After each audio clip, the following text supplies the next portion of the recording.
Hare Krishna. So ఈరోజు మనం మొదటి అధ్యాయం చేస్తాం. ఈరోజు 1.5 గంటలో ఒక అధ్యాయం మొత్తాన్ని మనం పూర్తి చేస్తున్నాం. అట్లా 18 రోజుల్లో మనం 18 అధ్యాయాలు మనం పూర్తి చేస్తాం. ముఖ్యంగా ఇక్కడ మనం బుధవారము, గురువారం ఈ ఈ రోజుల్లో మనం ఈ భగవద్గీత అధ్యయనం చేస్తున్నాం. పోయినసారి మనం ఉపోద్ఘాతం చెప్పుకున్నాం, ఇంట్రొడక్షన్. భగవద్గీతని భగవద్గీత ఆవశ్యకత ఏంటి, భగవద్గీత యొక్క లాభం ఏంటి మనకి, ఇవన్నీ కూడా మనం పోయిన క్లాస్ మనం చెప్పుకున్నాం. సో దీనికి ఎటువంటి రికార్డింగ్స్ లేవు. ఓకేనా, డైరెక్ట్గా వచ్చి ఇక్కడ వినాల్సిందే. ఒక అధ్యాయం మిస్ అయినా ఇంకో అధ్యాయం మనకి అర్థం కాదు. ఎట్లాగైతే మనం భగవద్గీత సప్తాహం 7 రోజులు, ఒక రోజు మిస్ అయినా ఇంకో రోజు మనకి లింక్ ఎట్లాగైతే పోతుందో, అదే విధంగా కూడా ఇక్కడ కూడా ఒక అధ్యాయం కానీ మిస్ అయ్యామంటే ఇంకో అధ్యాయంలోకి మనం దానికి కావాల్సినటువంటి సందర్భాన్ని మనం మిస్ చేసేస్తాం అనమాట, మనం వదులుకుంటాం. కాబట్టి భగవంతుని ప్రార్థించుకొని సంకల్పం పెట్టుకొని మనం ఎటువంటి అవరోధాలు వచ్చినా సరే, భగవంతుడు ఎటువంటి అడ్డంకులు వచ్చినా సరే, నాకు మాత్రం ఈ 18 అధ్యాయాలు, ఈ 18 రోజులు ఎటువంటి ఆటంకం లేకుండా వచ్చేలాగా మమ్మల్ని ఆశీర్వదించండి అని చెప్పి మన కృష్ణుడిని, అలాగే ప్రభుపాదుల వారిని, గురు పరంపరని మనం వేడుకోవాలన్నమాట. మనం భగవద్గీత మొదటి అధ్యాయంలోకి వెళ్తే,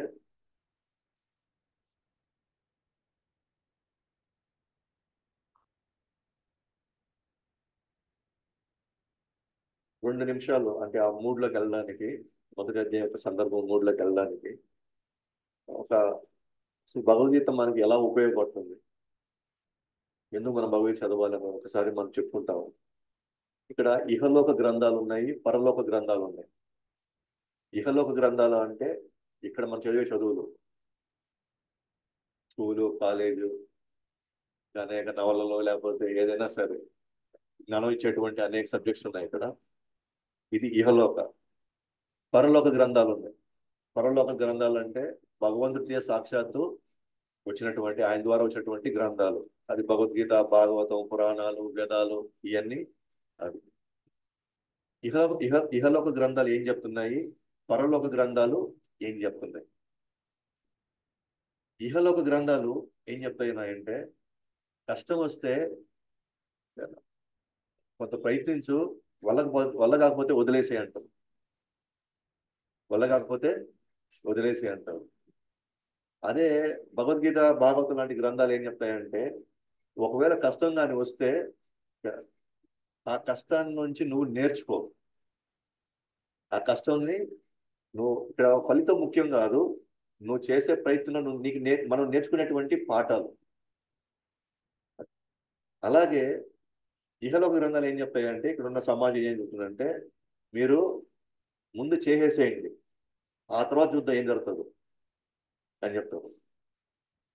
అదే భగవద్గీత ఏం చెప్తుందంటే, ముందు అడగండి, తెలుసుకోండి, ఆలోచించండి, ఆ తర్వాత చేయండి, ఆ తర్వాత చేయండి. ఇక్కడేమో మనం అడగకుండానే, తెలుసుకోకుండానే మనం ఫస్ట్ చేసేస్తాం. ఒక్కసారి ఆలోచించేదాకా మనకు అవకాశం ఉంది, చేద్దామా వద్దని. చేసేసిన తర్వాత మళ్ళీ మన కర్మల నుంచి వెనక్కి పోవాలి. అంటే నాకు చెప్తుంది, జస్ట్ డూ ఇట్. ఓకేనా, నైకి జస్ట్ ముందు చేసే తర్వాత సంగతి చూద్దామంటాం. అలాగే ఇక్కడ ఇక్కడ ఈ లోకం ఏం చెప్తుందంటే మనకి, నువ్వు గొప్పవాడిగా అంటుంది.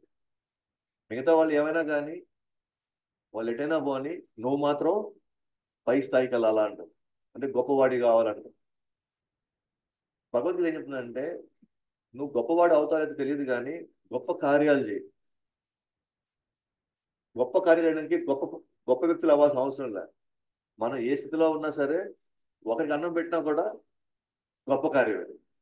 నా స్థాయికి 100 రూపాయలు, నా దగ్గర 100 రూపాయలకి నేను ఇద్దరికి భోజనం పెట్టినా గొప్ప కార్యమే అది. కాబట్టి భగవద్గీత ఏం చెప్తుంది, నువ్వు గొప్పవాడు అవుతావు లేదో నాకు తెలియదు కానీ నువ్వు ఉన్నంత వరకు గొప్ప కార్యాలు చేయి, 10 మందికి ఉపయోగపడేలాగా నువ్వు చెయ్యి అంటుంది. అలాగే ఇహలోకం, ఇక్కడున్న సమాజం అంటే, నీకు ఏం కావాలో నువ్వు అడుగు అంటుంది. నీకేం కావాలో అడుగు, నువ్వు తీసుకో అంటుంది. భగవద్గీత ఏం చెప్తుందంటే, భగవంతుడికి ఏం కావాలో తెలుసుకో, భగవంతుడికి ఏం కావాలో తెలుసుకుని అది నువ్వు ఇవ్వు అని భగవద్గీత చెప్తుంది. ఇక్కడున్న లోకం, ఇక్కడున్న ప్రజలు, ఇక్కడున్న పరిస్థితులు ఏం చెప్తాయంటే మనకి నేను, నాది, నాకు అది ముఖ్యం. భగవద్గీత ఏం చెప్తుందంటే మనము, మనందరము, మనందరి కోసం అది పాటించమంటా ఉంది. అలాగే ఇక్కడ ఈ లోకం వాళ్ళు ఇక్కడ ఉన్నటువంటి సందర్భాలు, ఇక్కడ ఉన్నటువంటి వ్యక్తులు ఏం చెప్తారంటే నువ్వు ఎలా ఆనందంగా ఉండాలో దాని గురించి ఆలోచించంటావు.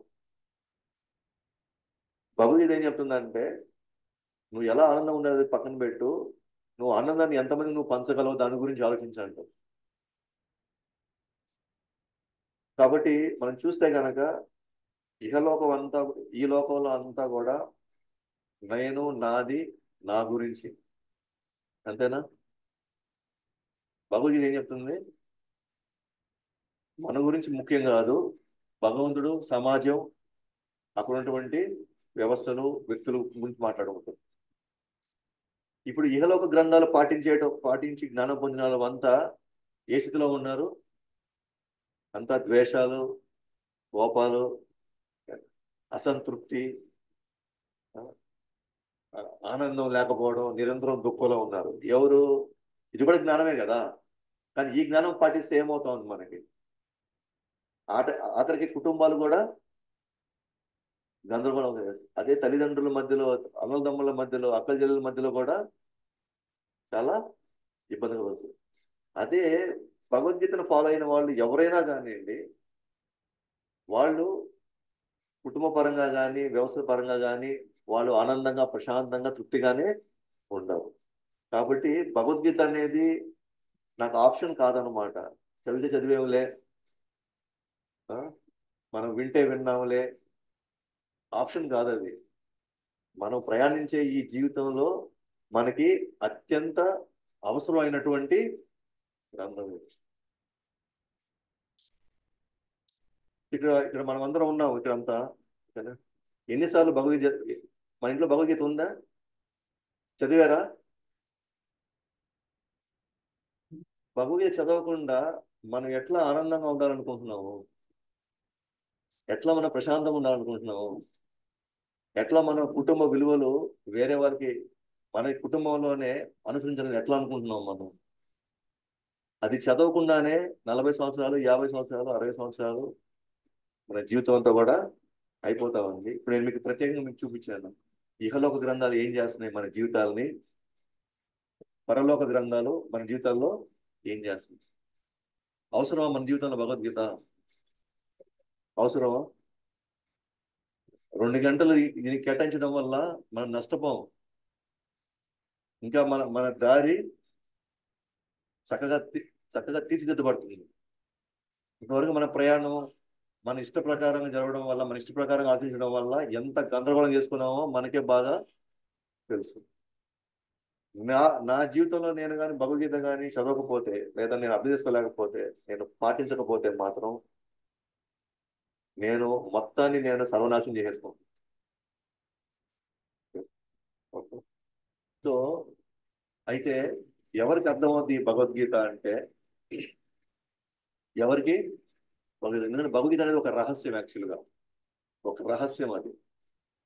అదే రహస్యం. ఇదే రహస్యం. అందరిలో భగవద్గీత ఉంది. నేను ఎప్పుడు కావాలంటే అప్పుడు నేను చదువుకోవచ్చు. అదేం తెలుగులో ఉంది, ఇంగ్లీష్లో ఉంది, సంస్కృతంలో ఉంది. అదే రహస్యం. రహస్యం అంటే ఏంటి? ఒకరికే తెలిసి ఉండాలి, లేదా ఇద్దరికే తెలిసి ఉండాలి. కానీ ప్రపంచం అంతా భగవద్గీత పుస్తకాలు ఉన్నాయి. ఎప్పుడు కావాలంటే మనం తీసి మన ఇంట్లో మనం కూర్చొని మనం చదువుకోవచ్చు. అంత తేట తెల్లంగా ఉంది. ఇదేంటి రహస్యం అంటే కృష్ణుడు అంటున్నాడు 4వ అధ్యాయంలో 1, 2, 3 శ్లోకాల్లో, నేను ఈ జ్ఞానాన్ని సూర్య భగవానుడికి చెప్పాను. సూర్య భగవానుడు మను చక్రవర్తికి చెప్పాడు. మను చక్రవర్తి ఇక్ష్వాకుకు చెప్పాడు. తర్వాత ఇది గురు పరంపరలో రాజర్షులు కూడా ఈ విధంగానే నేర్చుకున్నారు. రహస్యం ఎక్కడుందంటే గురు పరంపర ద్వారా వచ్చిన భగవద్గీత రహస్యం ఉంది. రాజర్షులు కూడా ఈ విధంగా నేర్చుకున్నారు. అర్జున, అదే జ్ఞానాన్ని నేను ఇస్తున్నాను. ఏ జ్ఞానం అయితే నేను సూర్య భగవానికి ఇచ్చానో 5000 సంవత్సరాల క్రితం, అదే జ్ఞానం నేను నీకు ఇస్తున్నాను అర్జున. ఎందుకు నేను నీకు ఇస్తున్నానంటే నీకు ఒక ప్రత్యేక కొన్ని అర్హతలు ఉన్నాయి నీకు. ఏంటి అర్హతలు అంటే, నువ్వు నా భక్తుడివి, నా స్నేహితుడు గనక. నువ్వు నా భక్తుడివి, నా స్నేహితుడు కనుకనా, కాబట్టి నీకు ఇది చాలా సులభంగా అర్థమవుతుంది. నేను భగవద్గీతను కానీ ఒక దాని ఏమంటారు ఆర్గ్యుమెంట్ మోడ్లో, అంటే వ్యతిరేకించే పద్ధతిలో కానీ, అహంకార పూరితంగానో గర్వంగానో, లేకపోతే మనకి అన్నీ తెలుసు అనే భావంలో కానీ భగవద్గీత కానీ అప్రోచ్ అయితే దాంట్లో రహస్యం మనకి అర్థం కాదు.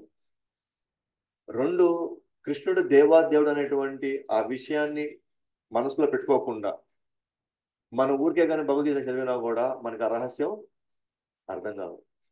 కృష్ణుడు దేవాదేవుడు అనేటువంటి విషయాన్ని కనీసం సూచన పరంగా ఫస్ట్ ఒప్పుకొని, ప్రస్తుతానికి మనం నమ్మబడలేదు. దేవాదేవుడు కృష్ణుడిని మనం నమ్మలేదు. మీరు నమ్ముతున్నారా కృష్ణుడు దేవాదేవుడు అని? ఎట్లా నమ్మకం వచ్చింది మీకు?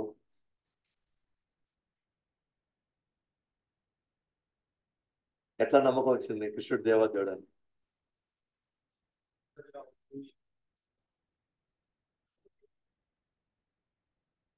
ఇంకా మీరు చదవలేదు కదా. ఎందుకంటే మనం 7 రోజులు కార్యక్రమం చేశాం కదా, దాన్ని నిరూపించుకున్నాం. ఎట్లా కృష్ణుడు దేవాదేవుడు అని మనం నిరూపించుకున్నాం మనం. అందువల్ల మనకు తెలిసింది. కాబట్టి ప్రధాన ఇన్ఫర్మేషన్ అంతే, ఇంకా మనం పూర్తి స్థాయిలో, ఎందుకంటే నాకున్న 1.5 గంటలో నేను జస్ట్ ఇన్ఫర్మేషన్ మాత్రమే వచ్చిందంటే, నాకు ఇంకా ఆయన గురించి లోతులో నేను ఇంకా ఆయన స్వభావం ఏంటి, ఆయన గుణాలు ఏంటి, ఆయన ప్రేమ ఏంటి, ఇవన్నీ నేను ఇంకా, ఆయన ఐశ్వర్యం ఏంటి, ఆయన శక్తులు ఏంటి, ఇవన్నీ నేను ఇంకా అవగాహన లేదు. బట్ ఇవన్నీ ముందు ముందు నేను తెలుసుకుంటాను. అయితే భవిష్యత్ చదివే ముందర కొద్దిగా అవగాహన, కృష్ణుడు దేవాది దేవుడు. ఎందుకంటే స్వయంగా వ్యాసుడు ఏమన్నాడు, దీన్ని భగవద్గీత అంటున్నాడు, భగవాన్ వాచ అంటున్నాడు. కాబట్టి వ్యాసుడి యొక్క కళ్ళ నుంచి, వ్యాసుడి యొక్క పక్షం నుంచి మనం కానీ చూస్తే కృష్ణుడు దేవాది దేవుడు అని వస్తుంది. కాబట్టి ఒకసారి చైతన్య మహాప్రభు దక్షిణ భారతదేశ యాత్రలో వెళ్తున్నప్పుడు ఒక వ్యక్తి అక్కడ భగవద్గీత చదువుతూ ఉన్నాడు. సరిగా పలకలేకపోతున్నాడు. కొంత పదాలు అక్కడక్కడ కూడా కొంచెం తడబడుతున్నాడు. తడబడేటప్పుడు చాలా మంది అక్కడ ఉన్న వాళ్ళు అందరూ కూడా నవ్వుతున్నారు అనమాట, సరిగ్గా పలకలేకపోతున్నాడు అని. అయినా కూడా అతను ఎక్కడో కూడా వెనక తగ్గకుండా, వాళ్ళందరూ చేసేటువంటి హేళన కూడా పట్టించుకోకుండా ఆయన ఏం చేస్తున్నాడు, భగవద్గీతని చదువుతూనే ఉన్నాడు. కానీ చదువుతూ ఉన్నప్పుడల్లా కూడా ఆయన కళ్ళలో నుంచి కన్నీరు వస్తూనే ఉంది. ఎందుకంటే పదాలు ఫస్ట్ బాగా పలికి అది అర్థమైన తర్వాతే కదా కళ్ళ నుంచి నీళ్ళు రావాలి. మనం పలికేటప్పుడే మనం సరిగ్గా పలకపోతే మనం ఆ పదానికి అర్థం ఎట్లా తెలుసుకోగలుగుతాం? అర్థం తెలుసుకోలేనప్పుడు ఆటోమేటిక్గా మనం ఎట్లా కళ్ళ నుంచి నీళ్ళు వస్తున్నాయి. అయితే మహాప్రభు అడిగాడు, వీళ్ళు ఇంతమంది హేళన చేస్తున్నారే, నువ్వేంటి భగవద్గీతని నువ్వు చదవడం ఎందుకు ఆపడం లేదు, రోజు చదువుతూనే ఉన్నావంటే అన్నాడు, ఏమో తెలియదు, మా గురువు గారు తీర్థయాత్ర పోతున్నాడు, పోయే సమయంలో నాకు ఒక ఆజ్ఞ ఇచ్చాడు. ఏంటది?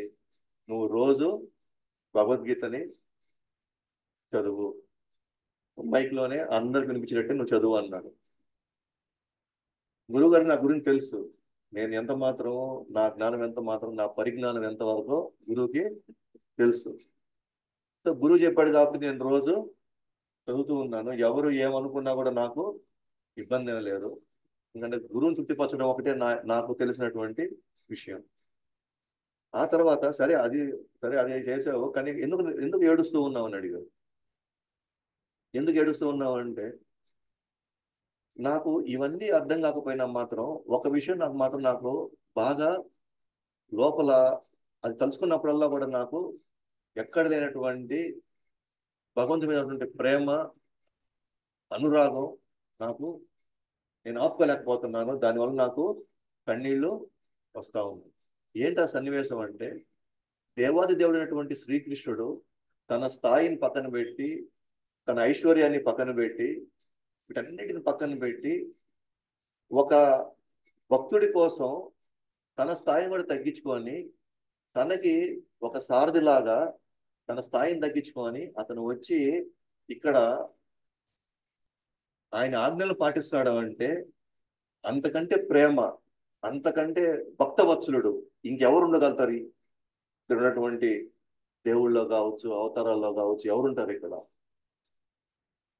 ఆయన తన సర్వస్వం వదిలేసి తన స్థాయిని మర్చిపోయి తను ఏం పట్టించుకోకుండా అర్జునుడు ఎలా ఆజ్ఞాపిస్తే భగవంతుడు ఆ విధంగా తనకి ఎలా కావాలో ఆ విధంగా తన భగవంతుడు తన సేవకుడు లాగా తయారైపోయాడు అని అంటే అంతకంటే ఉదారమైనటువంటి స్వభావం, అంతకంటే ప్రేమమూర్తి ఎవరున్నారు? భక్తవత్సలుడు తన ఒక స్థాయి ఉన్నారు. ఇప్పుడు మనమే చూసుకుంటాము, మనం పోతూ పోతూ ఉన్నాము, ఒక ఒక ఒక దగ్గర మురికి గుంట లాగా వచ్చింది అనుకోండి, చిన్న మ్యాన్ హోల్ మురికి గుంట వచ్చింది అనుకో, మామూలుగా ఆడిపోయి మనం పోతూ ఏదో వస్తువు పడిపోయింది అనుకోండి, మామూలు వస్తువు పడింది అనుకోండి, తీస్తామా మనం? దాంట్లో దిగి తీస్తామా? పోతే పోయిందిలే.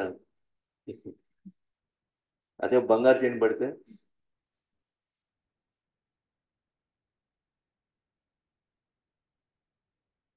మన స్థాయి ఏంది, మనం ఎవరు, ఆ? మనం ఈ నా పేరు ఏమైంది పట్టించుకుంటావా? మనం దిగైనా దిగుతాం. ఎందుకు మనం దిగుతున్నాం అక్కడ? అప్పుడు మనకి ఏది ఎందుకు గుర్తు రావట్లేదు? ఒకటి, అది చాలా విలువైంది కాబట్టి. రెండు, ఎవరు నాకు ప్రేమగా కూడా ఇచ్చుంటే కూడా వాళ్ళ జ్ఞాపకంగా నేను పెట్టుకున్నా కూడా నేను దిగుతాను దాంట్లో. అలాగే భగవంతుడికి కృష్ణుడు, అర్జునుడు ఎంత విలువైన వ్యక్తి కాకుండా ఉంటే తన తన స్థాయిని మర్చిపోయి ఆ ప్రేమని మొత్తం అక్కడ తన ఐశ్వర్యాన్ని, తనకున్నటువంటి సేవకుల్ని, తనకున్నటువంటి అన్ని రకాలటువంటి భోగభాగ్యాలను పక్కన పెట్టి అర్జునుడికి తన సారథిగా వచ్చాడు అని అంటే కృష్ణుడికి అర్జునుడు ఎంత గొప్ప భక్తుడో లేదా ఎంత గొప్ప విలువైన వాడో తెలుస్తుంది. ఇంకా ఒక అడుగు ముందుకేస్తే మాత్రం వాస్తవానికి భగవంతుడు ఇక్కడికి వచ్చింది ఎవరి కోసం?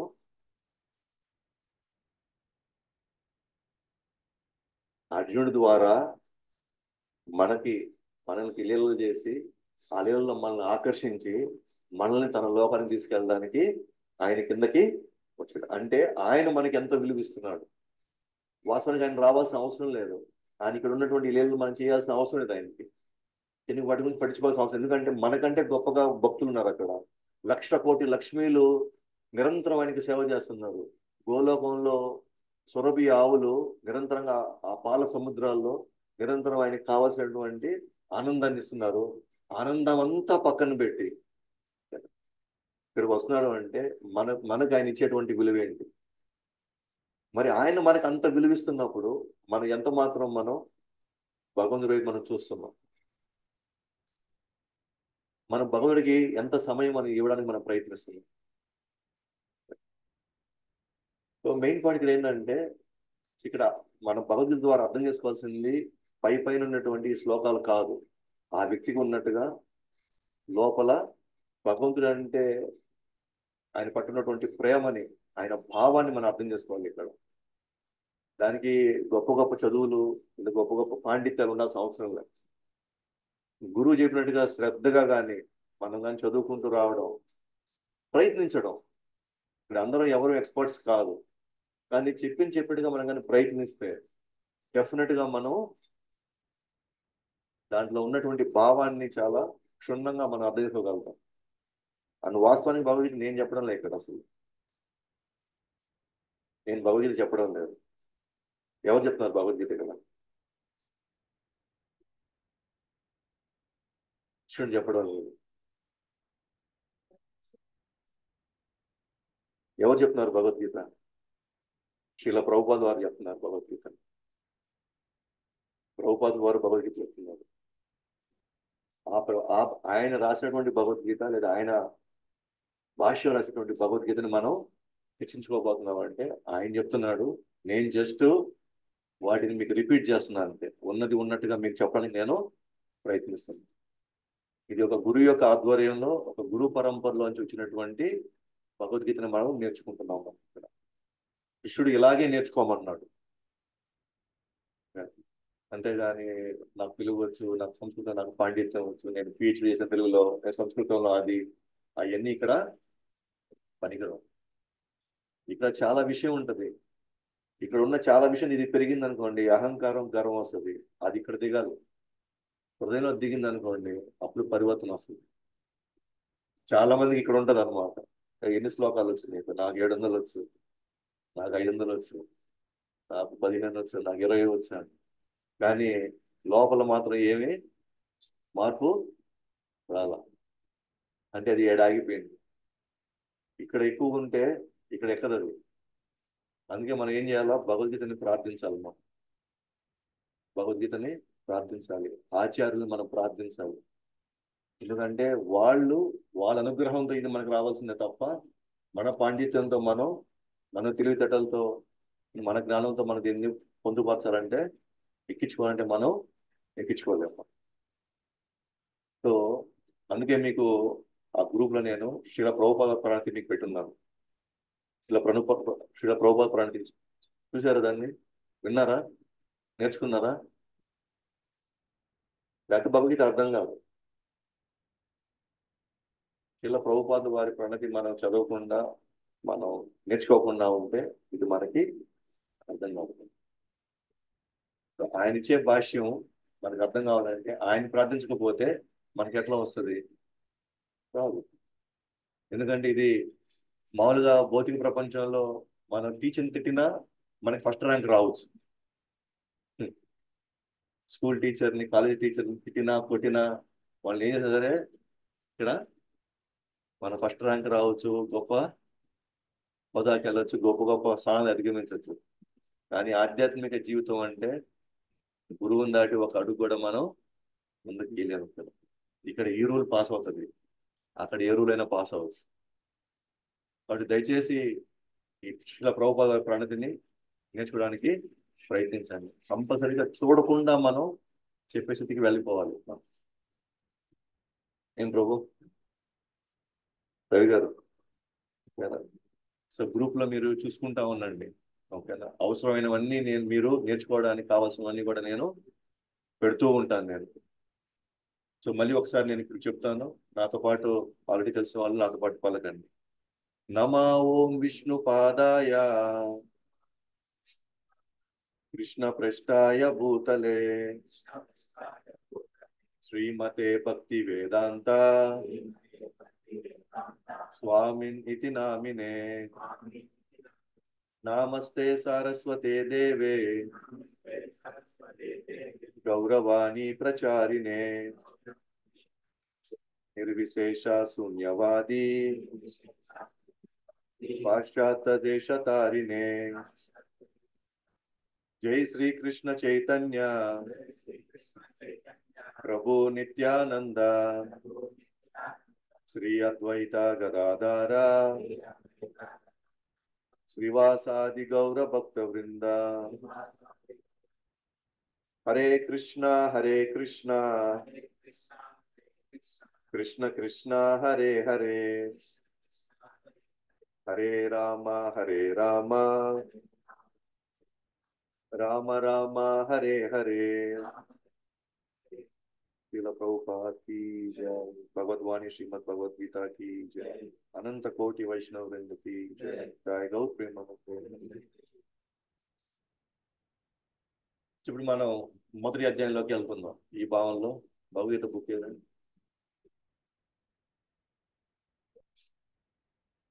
అన్ని నో కథ హియరింగ్. కథలు మనం ఆదివారం వినొచ్చు.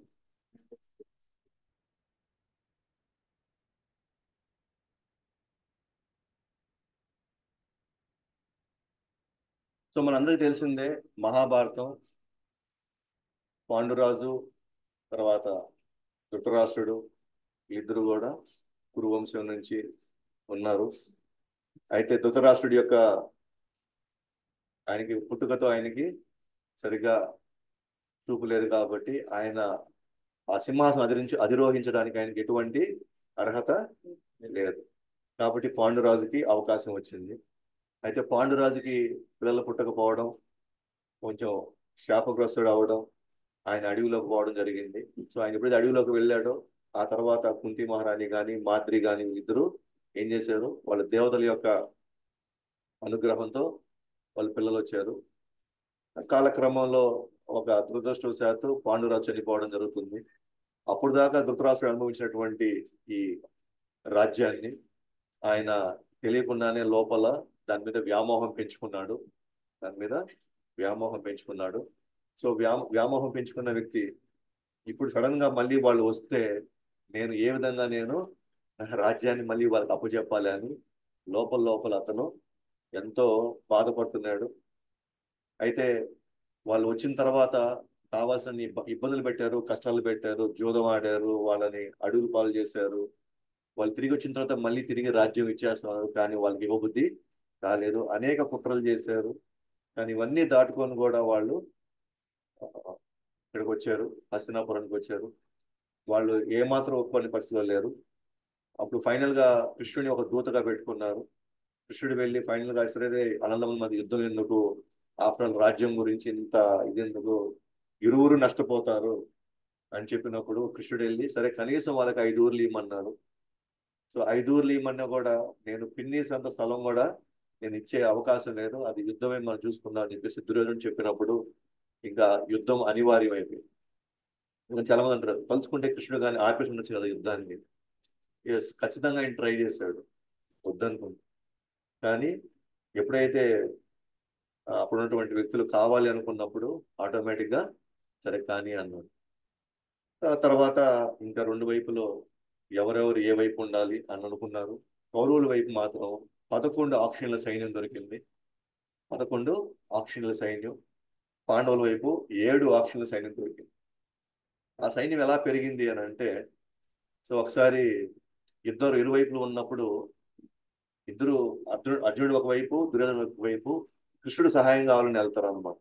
కృష్ణుడు, ఎందుకంటే కృష్ణుడు ఎటువైపు ఉంటే అటువైపు వాళ్ళ సైన్యం అంతా వస్తుంది. ఎవరు వాళ్ళు, ద్వారకాలో ఉన్నటువంటి ఆ సైన్యం,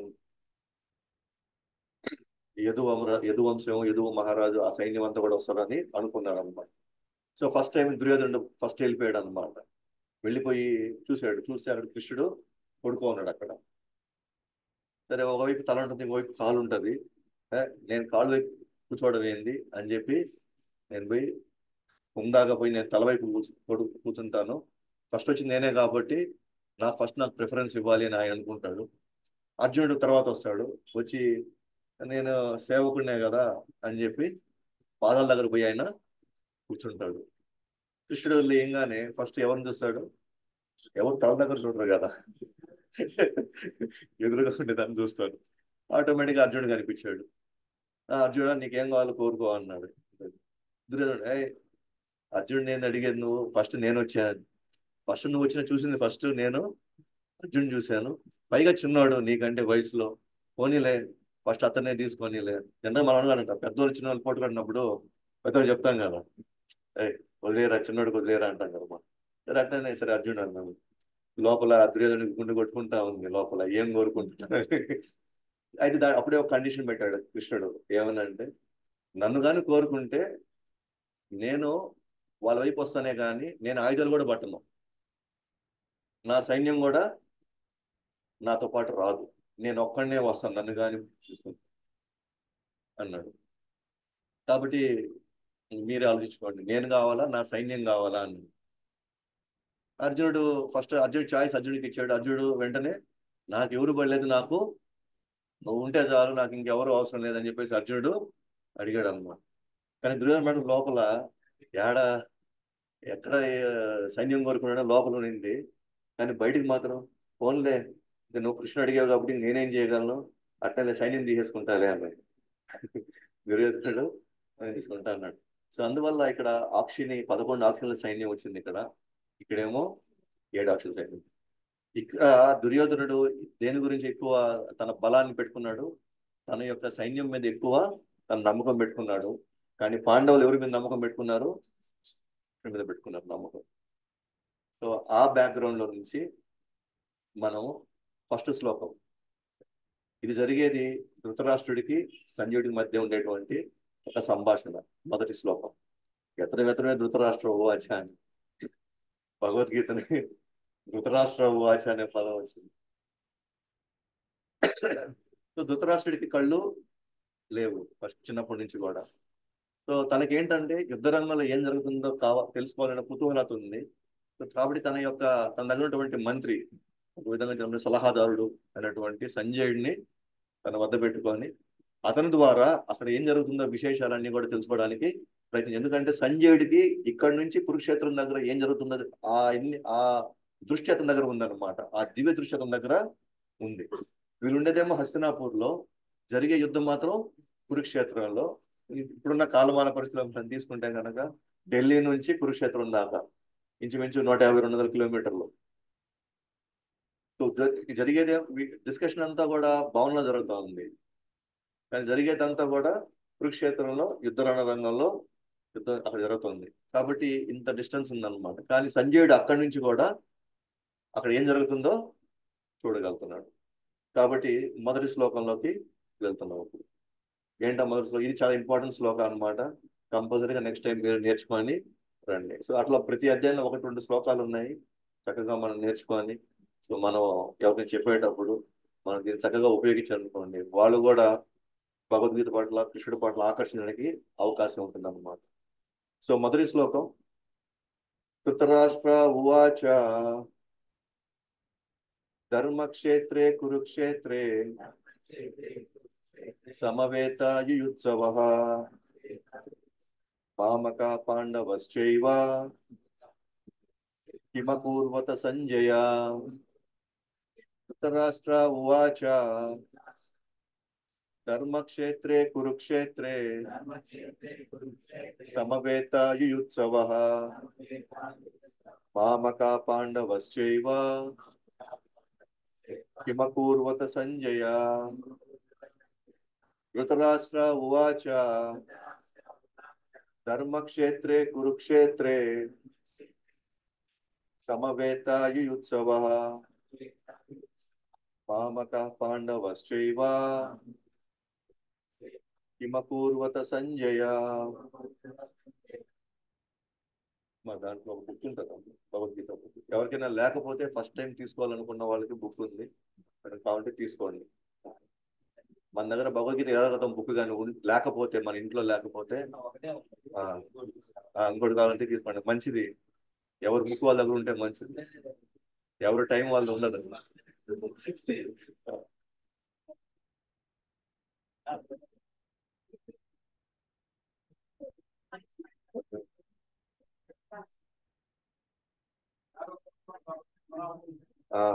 ఇది మన జీవితంలో శాశ్వతంగా ఉండే పుస్తకం మన దగ్గర ఉండేది. సో వచ్చేసరికి మీ ఇంట్లో ఆల్రెడీ ఉంటే తప్పకుండా తీసుకురండి. ఇక్కడ ఎక్స్ట్రా భగవద్గీతలు లేవు ఇక్కడ. అందులో ఇది రేపు శనివారం గీతా జయంతి, గీత ఆవిర్భవించిన రోజు ఏకాదశి. ఈ మాసం ధనుర్మాసంలో మనం భగవద్గీత కొనడం, దానం చేయడం అత్యంత మహత్తరమైన కార్యక్రమాలు ఇక్కడ. సో మన దగ్గర ఉంది, మనం దానం చేయాలనుకుంటే చక్కగా మీరు భగవద్గీత తీసుకొని కొనుక్కొని మీరు ఒక 2, 3, 5 మందికో మీరు దానం చేయొచ్చు. ఈ మాసంలో చాలా మంచిది. భగవద్గీత దానం చేయడం అంటే అది సామాన్య కార్యక్రమం కాదు. సో కాబట్టి ఇక్కడ మనం ఈ శ్లోకం యొక్క అర్థం కనుక వెళ్తే, ధర్మక్షేత్రే కురుక్షేత్రే, దాని ముందు ధృతరాష్ట్ర ఉవాచ. ఉవాచ అంటే పలికాడు, ధృతరాష్ట్రుడు పలికాడు. ధర్మక్షేత్రే కురుక్షేత్రే. సో కురుక్షేత్రం అనేటువంటి ఒక ప్రాంతం ఉంది. ఆ కురుక్షేత్రం అనే ప్రాంతానికి ధర్మక్షేత్ర అయినటువంటి ఒక పేరుంది. ఎందుకు ధర్మక్షేత్రం అనే పేరుందంటే అక్కడ నిత్యం ధార్మిక కార్యక్రమాలు మాత్రమే జరుగుతూ ఉండేటివి. ఎప్పుడు నిత్యం యజ్ఞాలు, నామ సంకీర్తన, నిరంతరం ధార్మిక కార్యక్రమాలు నిత్యం పోతున్నారు. అందుకనే ఆ ప్రాంతాన్ని కురుక్షేత్రే ధర్మక్షేత్రే అన్నారు. సమవేత యుయుత్సవ. యుయుత్సవ అంటే యుద్ధం, సమవేత అంటే సమకూరారు, అందరూ కూడా కలుసుకున్నారు అక్కడ. ఎక్కడ, దేనికి? యుద్ధం చేయడానికి ధర్మక్షేత్రం అయినటువంటి కురుక్షేత్రంలో సమావేశం అయ్యారు. ఎవరెవరు సమావేశం అయ్యారు? మామక పాండవశ్చైవ. మామక అంటే నా వాళ్ళు, అంటే నా బిడ్డలు. ఎవరు బిడ్డలు? నా బిడ్డలు అంటే ధృతరాష్ట్రుడి బిడ్డలు. ఎవరు వాళ్ళు? కౌరవులు. పాండవశ్చైవ, పాండవులు, పాండుపుత్రులు కూడా సమావేశమయ్యారు. సమావేశమయ్యి సంజయ్ అడుగుతున్నాడు అనమాట. కిం అకౌర్వత, కిం అపూర్వత సంజయ. కిం అపూర్వత అంటే కలుసుకొని ఏం చేశారు? కలుసుకొని సమావేశమయ్యి వాళ్ళు ఏం చేశారు? వాళ్ళు, నేను హోటల్కి వెళ్ళాను. హోటల్కి వెళ్ళి ఒక దగ్గర నేను టేబుల్లో కూర్చున్నాను. పోయి హోటల్కి పోయి నువ్వు ఏం చేసావు? ఏం చేసావు? తిన్నాను. యుద్ధ యుద్ధ రంగంలో సమావేశం అయ్యి కిమ్ అపూర్వత అంటే అర్థం ఏంటి? ఏం చేశారు అక్కడ? అంటే ఏం చేస్తారు వాళ్ళు? అది అడగాల్సిన ప్రశ్నేనా అది? యుద్ధానికి ఎందుకు అందరూ సమకూరారు? ఎందుకు సమకూరారు? యుద్ధం చేయడానికి. కానీ ఈ ప్రశ్న ఎందుకు వేశాడు? ఎందుకంటే అది ఏ చిన్నపిల్లలైనా అడతారు. యుద్ధ రంగంలో ఎందుకు చేయారు అంటే యుద్ధం చేయడానికి కదా. కానీ ఈయన ఎందుకు ఆ ప్రశ్న వేశాడు? అది చాలా ఇంపార్టెంట్ ఇక్కడ. మనం అందరం ఆ, ధర్మక్షేత్రే కురుక్షేత్రే సమవేత యుత్సవ మామక పాండవ సేవ కిమ్ము కురువత సంజయ. మనం వెళ్ళిపోతాం రెండో శ్లోకానికి. మరి కిమ్ము కురువత ఎందుకు వచ్చింది ఇక్కడ? కదా? ఇది చాలా ఇంపార్టెంట్ పాయింట్. సో మీరు కానీ మీ భగవద్గీత కానీ చూస్తే కనుక శ్లోకం కిందనే ప్రతి పదానికి అర్థం వచ్చింది. ప్రతి పదానికి అర్థం ఇచ్చింది. ప్రభుపాద వారు ఎందుకు అంత కష్టపడాలి, ఎందుకు అంత అవసరం అంటే ఇక్కడ ఉన్నటువంటి చాలా భగవద్గీతలు వాళ్ళ సొంత సొంత అర్థాలు పెట్టేస్తున్నారు. ఎందుకంటే సంస్కృతంలో ఒక పదానికి 100 అర్థాలు తీయచ్చు. కానీ ఈయన మనం ఏ విధంగా అర్థం చేసుకోవాలి, అర్జునుడు కృష్ణుడి దగ్గర నుంచి ఏ విధంగా అర్థం చేసుకున్నాడో అదే విధంగా మనం కూడా ఇక్కడ అర్థం చేసుకోవాలి. కృష్ణుడు ఏ ఉద్దేశంతో ఏ భావంతో చెప్పాడో మనం కూడా అదే భావంలో మనం ఇక్కడ అర్థం చేసుకోవాలని ప్రభుపాదులు వారు 70 సంవత్సరాల వయసులో కష్టపడ్డాడు. ప్రతి పదానికి అర్థం ఇచ్చాడు 70 సంవత్సరాల వయసులో. మీకు తెలీదు, ఆయన అమెరికాలో ఒక ట్రాన్స్లేషన్ రాసుకొని మొత్తం రాసుకున్న తర్వాత ఆల్మోస్ట్ బుక్ అయిపోయిన తర్వాత దొంగలించేస్తారు ఎవరు. మళ్ళీ రాస్తాడు మళ్ళీ భగవద్గీత. ఎందుకనంటే రాబోయే తరాలు మళ్ళాంటి వాళ్ళు దాన్ని తీసుకొని శాశ్వతంగా ఇక్కడ నుంచి ఈ కష్టాల నుంచి బయటపడాలి. శాశ్వతంగా ఒకసారి బుక్ పోయి మళ్ళీ రాస్తాడు అనమాట. మొత్తం 700 రాస్తాడు. మన ఇద్దరు బుక్కే తరల ఇంతవరకు మన జీవితంలో. ఆయన రాసింది ఆయన పేరు కోసం కాదు, లేకపోతే ఆయన ఏదో నేను చూడు ఎంత గొప్ప పండితున్న చూడ చెప్పుకోవడానికి కాదు. నా రోజుల్లో ఒక్కటి కూడా సరైనటువంటి ట్రాన్స్లేషన్ లేదు ఇక్కడ. భగవద్గీత చదివితే కృష్ణుడి దగ్గరికి తీసుకెళ్లేటువంటి ఎటువంటి అనువాదాలు లేవు ఇక్కడ. అన్ని కూడా వాళ్ళ వాళ్ళ సొంత వ్యాఖ్యానాలు పెట్టేశారు దాంట్లో. దానివల్ల వాళ్ళు అసలైన భగవద్గీతని చదువుకోపోయి వాళ్ళు పెడదారిన పడతారు. వాళ్ళు నానా అర్థాలు తీసేసి వాళ్ళు అసలైనటువంటి మార్గంలో పోకుండా వాళ్ళు ఇతర ఇతర వ్యాఖ్యానాలు తీసుకొని వాళ్ళు పూర్తిగా చేరుకోవాల్సిన గమ్యం చేరుకోకుండా వాళ్ళు పక్కదోవ పడతారని చెప్పేసి ఆయనకి ఆ కంశంతోనే ఆయన భగవద్గీత రాసింది. కాబట్టి ప్రతి శ్లోకానికి భగవద్గీతలో, ముఖ్యంగా ఈ భగవద్గీతలో మనకి అర్థాలు ఉంటాయి. ఇది గురు పరంపరలోంచి వచ్చిన అర్థం అన్నమాట. చాలా అవసరం ఇది. వాటి భావంలోకి వెళ్తే మనం ధృతరాష్ట్రుడు పలికెను, ఓ సంజయ, కురుక్షేత్రంలోని ధర్మక్షేత్రంలో నా తనయులు పాండు తనయులు యుద్ధ చేయగోరిన వారై సమకూడిన తర్వాత ఏమి చేశారు? సమకూడిన తర్వాత ఏం చేశారు? ఏం చేశారు? యుద్ధమే చేస్తారు. కానీ ఆ ప్రశ్న ఎందుకు అడిగారంటే ఇప్పుడు మనం భాష్యంలోకి వెళ్ళాలి. అయితే మీరు ఇప్పుడు భాష్యం ఏం చదవరు, నేను జస్ట్ మీకు బ్రీఫ్గా చెప్తాను. మీరు చదువుకొని నెక్స్ట్ టైం రావాలి. నేను ఇంపార్టెంట్ పాయింట్స్ మాత్రమే నేను మీకు చెప్తున్నాను అనమాట. మిగిలినవన్నీ కూడా మీరు చదువుకొని రాగలిగితే ఈ 9 వారాల్లో మీ జీవితం మారిపోద్ది. ఈ 9 వారాలు అంటే నేను ఒక ఇంచుమించు 2005 నుంచి నేను స్టార్ట్ చేశాను. 2023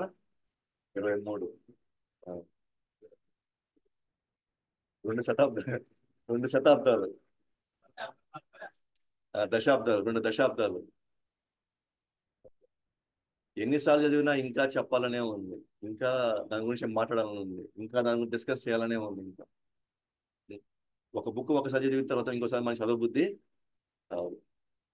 కానీ మళ్ళీ మళ్ళీ మళ్ళీ మళ్ళీ అని అంటే ప్రభుపాద వారి భాష్యాలు ఒక్కొక్కసారి ఒక్కొక్క కొత్త అర్థాలు మళ్ళీ కొత్త కొత్త మనకి లోతుగా మనం వెళ్తూ ఉంటాం లోపలికి. ఇంకా ఫ్రెష్ గా ఉంటుంది, ప్రతిసారి ఫ్రెష్ గానే ఉంటుంది. అది ఆధ్యాత్మిక గ్రంథాల యొక్క గొప్పతనం. ఎన్నిసార్లు చదివినా ఇంకా మళ్ళీ మళ్ళీ చదవుతుంది. అయితే సరైన పరంపరల నుంచి మనం నేర్చుకోవాలి. సో ఈ భాషణంగా మనం వెళ్తే ధృతరాష్ట్రుడి యొక్క పక్షపాతం మనకు కనిపిస్తుంది. ఏంటి ఆ పక్షపాతం? మా వాళ్ళు సాధారణంగా పెద్దవాళ్ళకి పక్షపాతం ఉండకూడదే, అంతా ఒకటే కదా, మనంతా ఒక బిడ్డలమే కదా, ఏం వాళ్ళ దిందే ఏమైంది కదా. జనరల్ గా మన మధ్య వైరుధ్యం ఉండొచ్చు, పిల్లల్లో వైరుధ్యం ఉండొచ్చు, కానీ పెద్దల్లో జనరల్గా వైరుధ్యం ఉండకూడదు. ఏం 2 పోతే పోయింది, ఏం మనకు మోసుకొని పోతామా తీసుకొని పోతామా అని అనే. కానీ ఇక్కడికి వచ్చేసరికి మాత్రం ధృతరాష్ట్రుడికి మాత్రం నేను నాది నాకు అనే మోహంలో విపరీతంగా కూరుకోవడం వల్ల తను పక్షపాతానికి తన వాళ్ళ యొక్క పక్షపాతానికి వాళ్ళు గెలవాలి, వాళ్ళు అనుభవించాలి అనేటువంటి ధోరణిలో వెళ్తున్నాడు అన్నమాట.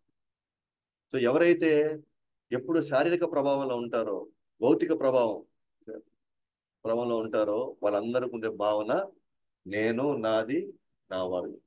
అక్కడే మొదటి మన మన మన సమస్యలు పెరగడానికి అక్కడే ఫస్ట్ బీజం ఏర్పడుతుంది. తర్వాత ఈ ప్రశ్న ఎందుకు వేసాడు అంటే ఆయనకి రాజ్యంపై కోరిక ఉంది. ఒక పక్క ఎట్టి పరిస్థితుల్లో రాజ్యం కావాలని, 2 ఆయనకి ఎందుకో గెలుపుపై సందేహం ఉంది. ఎందుకు సందేహం అంటే ఈ క్షేత్రము ధర్మక్షేత్రం కాబట్టి బహుశా ధర్మం చేసే వాళ్ళ వైపే ఈ స్థల ప్రభావం వాళ్ళ మీద ఉంటుందేమో, అధర్మం చేసే వాళ్ళని ఇది ఈ ప్రాంతం అనుకూలించదేమో వాళ్ళకి. మనకు తెలుసు కదా, స్థల ప్రభావం ఉంటుంది, కాల ప్రభావం ఉంటుంది. ఒక్కొక్క స్థలంలో ఒక్కొక్క విధంగా మనం ప్రభావితులు అవుతుంటాం.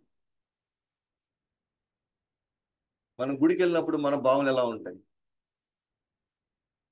మనంత మంచివాడు ఎవరు ఉంటారు బొట్టు పెట్టుకోవాలి, మనంత అమాయకులు కూడా ఎవరు ఉంటారు. అదే అదే స్థలం మారి ఓకేనా ఒక పబ్కి వెళ్ళాం అనుకోండి, జాతర రోడ్ల ఇన్ఫ్లుయెన్స్ మారిపోతుంది. స్థల ప్రభావం, వ్యక్తుల ప్రభావం, కాల ప్రభావం ఇవన్నీ ఉన్నాయి. ఇక్కడ స్థల ప్రభావం ఉంది ఇక్కడ. కాబట్టి ఆయన గెలుపై సందేహం వచ్చేసింది. ధర్మక్షేత్రం అంటే భయం ఉంది ఆయనకి. ఎందుకంటే యుద్ధం యాడ్ చేయబోతున్నారు ధర్మక్షేత్రంలో. గెలుపై ఇంకో భయం కూడా ఏంటంటే పంపదీసి వాళ్ళకే వైరాగ్యం వచ్చేస్తుందేమో, అంటే వీళ్ళు మంచివాళ్ళుగా తయారైపోతారేమో, వీళ్ళే రాజ్యాన్ని వదిలేపై ఎందుకు అన్ని వీళ్ళు వదిలేస్తారేమో అని భయం ఈయనకి. ఎందుకంటే లోపల ఈయనకి మాత్రం ఎటువంటి ఇష్టం లేదు. ఇంకోవైపు కొద్దిగా ఎక్కడో ఆనందం కూడా ఉంది ఆయనకి. పాండవులు ఇచ్చేస్తారేమో, ఎందుకబ్బా ఈ పీడ మనకి అని. ఎందుకంటే వాళ్ళు ఎట్లాగో మంచివాళ్లే కదా, ఇంతమందిని చూసి ప్లస్ స్థల ప్రభావం కనిపించి ఆటోమేటిక్ గా వాళ్ళు ఏమో ఒకవేళ వాళ్ళు వదిలేస్తే మాత్రం అసలు ఏ రిస్క్ లేకుండా హాయిగా మనం రాజ్యాన్ని చేసుకోవచ్చు. కాబట్టి ఆయన కుతూహలత అనమాట, తెలుసుకోవాలని ఆతృత చేసింది ఏం జరుగుతుంది అక్కడ అని. అంటే ఎవరైనా మారిపోయారా, ఎవరైనా వాళ్ళ దీని ప్రభావం వల్ల ఎవరైనా కరువులు ఈ విధంగా ఏమైనా ప్రవర్తిస్తున్నారా, లేకపోతే పాండవులు కానీ ఇంకో విధంగా ప్రవర్తిస్తున్నారా అని ఆయనకి తెలియకుండా లోపల ఒక కుతూహలత వచ్చేసింది. అందువల్ల అడిగాడు అనమాట, కిమ్ అపూర్వత అని, ఏం జరుగుతుంది అక్కడ, ఎందుకు సమావేశం అయ్యారు అని. అర్థమైందా? సో అందువల్ల కిమ్ అపూర్వత అంటే అంత అర్థం ఉందన్నమాట. తర్వాత ఒకటి భౌతిక దృష్టి, ఇంకోటి ఆధ్యాత్మిక దృష్టి. ధృతరాష్ట్రుడికి కంప్లీట్ గా భౌతిక దృష్టి ఉంది, ఆధ్యాత్మిక దృష్టి ఉంది. ఆయన కళ్ళు పోయినాయి. భౌతిక దృష్టి లేదు. రెండు, నేను, నాది, నా వాళ్ళకే చెందాలి, నా వాళ్ళే అనుభవించిన దానికి అక్కడ కంప్లీట్ గా భౌతిక దృష్టిలో ఉన్నాడు. కాబట్టి మన కళ్ళు ఉన్నాయి, ఆయనకి కళ్ళు లేవు, మనం చూడగలుగుతున్నాం. సో మన కళ్ళు ఉన్నాయి కాబట్టి ఇప్పుడు మన ఆధ్యాత్మిక దృష్టిలో ఉన్నావా, భౌతిక దృష్టిలో ఉన్నావా? మనం భౌతిక దృష్టిలోనే ఉన్నాం. అంటే ఇప్పుడు ధృతరాష్ట్రుడికి కళ్ళు లేకపోయినా మనకి కళ్ళున్నా ఒకటే. ఆయన కళ్ళు లేకపోయినా మన కళ్ళున్నా కూడా ఒకటే. ఎందుకంటే మనం అందరం కూడా అదే రీతినే ఫాలో అవుతున్నాము. కాబట్టి మనం భౌతిక దృష్టి నుంచి ఆధ్యాత్మిక దృష్టి పెంచుకోవడానికి మనం మన అడుగులు వేయాలి ఇప్పుడు. లేకపోతే భౌతిక దృష్టిలో ఉన్నంత కాలం మనకి అనేక రకాలైనటువంటి సమస్యలు, కష్టాలు, ఇబ్బందులు అనివార్యం, మనం వచ్చే తీరుతాయి అవి. కాబట్టి ఇలాంటి ఒక స్థితిలో కృష్ణుడి యొక్క వ్యూహం ఒకటే ఉంది. వరి పంట వేసినప్పుడు ఎట్లయితే కలుపు మొక్కల్ని మనం తీసి వేయాల్సిందే దాన్ని. అప్పుడే వేసిన పంట బాగుంటుంది, అందరికీ మేలు జరుగుతుంది. కాబట్టి వరి వరి పంట లాంటి పాండవుల్ని కాపాడడం కోసం కలుపు మొక్కలు లాంటి కౌరవుల్ని తీసేయడానికి ఆయన అక్కడికి వచ్చాడు. ఎట్టి పరిస్థితుల్లో అది సహించేది లేదనమాట. సో ఆ విధంగా మొదటి శ్లోకము చాలా లోతుగా వెళ్ళొచ్చు, కానీ ఒక రోజులో ఒక అధ్యాయం కంప్లీట్ చేయాలి కాబట్టి సో మీరు చదువుకుంటూ రండి. సందేహాలు ఉంటే రాసుకుంటే ఇది భగవద్గీత. దీని ఏమంటారంటే ఇది ఇది యుద్ధ రంగంలో మధ్య జరిగింది. పైన పెట్టుకో, పైన పెట్టుకో, కింద పెట్టుకోవచ్చు. బుక్ కింద బుక్ ఉంటే పర్వాలేదు, కింద పెట్టుకోవచ్చు. ఇది యుద్ధ రంగంలో జరిగిన సంభాషణ. ఇది యుద్ధ రంగంలో జరిగిన సంభాషణ. కృష్ణుడు అర్జునుడు అడుగుతున్నాడు, కృష్ణుడు సమాధానం చెప్తున్నాడు. ఇది పవిత్రమైన పుస్తకమే, కానీ వేదాల్లో భాగం కాదు ఇది. వేద పురాణాల్లో భాగం కాదు, కానీ వేదాల సారాంశం ఇది. వేదాల సారాంశాన్ని కృష్ణుడు ఎక్కడ డిస్కస్ చేశాడు? యుద్ధ రంగంలో. అంటే ఎప్పుడు సమస్య వచ్చినప్పుడల్లా మనకి భగవద్గీత మన చేతుల్లో ఉండాలి. కాబట్టి ఈ బుక్ లో మనము మిగతా గ్రంథాల్లాగా మనం చూసి ఆలోచించాల్సిన అవసరం లే. మనం చక్కగా మన పెన్సిల్తో మనం నోట్ చేసుకోవచ్చు. ఒక టెక్స్ట్ బుక్ వాడినట్టే మనం వాడచ్చు. అక్కడే మన పెన్సిల్తో కావాలంటే మనకు నచ్చిన పాయింట్స్ రాసుకోవచ్చు అక్కడే. లేదు నాకు అంత అవసరం ఇంకా మంచిది, నోట్స్లో రాసుకోండి. బట్ ఇక్కడ వరకు ఇబ్బంది. పోయి ఖచ్చితంగా పూజ గదిలోనే పెట్టాలి అట్లేం లేదు. మంచిగా అన్ని పుస్తకాల దగ్గరే భగవద్గీత పెట్టుకోవచ్చు. అలాగే జపమాలు కూడా అంతే, పోయి కరెక్ట్గా దేవుడి గదిలో పెట్టాల్సిన అవసరం లేదు. మంచి స్థలంలో క్లీన్ ప్లేస్లో మనం పెట్టుకోవచ్చు. ఎందుకని అంటున్నానంటే ఒక్కోసారి ఆడవాళ్ళ సమస్య వస్తుంది. జపమాల గుడిలో లోపల ఉన్నప్పుడు నేను జపం ఎట్ట చేస్తాను, తీసుకురాలేదు. అలాంటప్పుడు భగవద్గీత ఇది భగవద్గీత యొక్క సారాంశం కదా, నేను తాకకూడదు అంటే ఏం లే. ఆ పరిస్థితుల్లో మనం భగవద్గీత చదవచ్చు, జపం కూడా చేయొచ్చు. ఎందుకంటే ప్రాణం ఎప్పుడైనా పోవచ్చు, ప్రాణం ఎప్పుడైనా పోవచ్చు. కాబట్టి అనవసరంగా ఈ ఈ అపోహలు ఇవన్నీ పెట్టుకొని మనం దీన్ని దూరం చేయడం, లేదా దీన్ని పక్కన పెట్టుకోవడం అనేది జరగకూడదు. సో ఇప్పుడు రెండో శ్లోకం నుంచి 11వ శ్లోకం దాకా ఇది ఒక సెక్షన్. ఇది దుర్యోధను యొక్క భయము, తర్వాత సైన్యం గురించి వివరించడంలో దౌత్య నీతి. సో ఎప్పుడైతే సంజయుడు ఈ విషయం చెప్పాడో వెంటనే దుర్యోధనుడు ఏం చేశాడు అని అంటే సైన్యాన్ని చూశాడు, ఇరువైపుల సైన్యాన్ని చూశాడు. ఎవరు? దుర్యోధనుడు. ఇప్పుడు ఇవన్నీ ఎవరు చెప్తున్నారు? ఇవన్నీ సంజయుడు చెప్తున్నాడు. ఎవరు చెప్తున్నాడు? ధృతరాష్ట్రుడు చెప్తున్నాడు. సో సంజయుడు ఇప్పుడు నెక్స్ట్ చెప్పాడు అన్నమాట. ఇప్పుడు దుర్యోధనుడు వెళ్ళి ద్రోణాచార్య దగ్గరికి వెళ్తున్నాడు. ఎవరి దగ్గరికి? ద్రోణాచార్యుల దగ్గరికి. ద్రోణాచార్యులు ఎవరి వైపు ఉన్నారు? కౌరవుల వైపు ద్రోణాచార్యులు ఉన్నారు. ఎప్పుడైతే దుర్యోధనుడు సేనలు చూశాడో తన వైపు వాళ్ళని చూసి పాండవుల వైపు ఉన్నట్టు సైన్యం అద్భుతంగా బాగా అమర్చారు వాళ్ళ సైన్యాన్ని. అని చూసిన తర్వాత ఓ దాని గురించి చర్చించడానికి దుర్యోధనుడు ఎక్కడికి వెళ్ళాడు? ద్రోణాచార్య దగ్గరికి వెళ్ళాడు.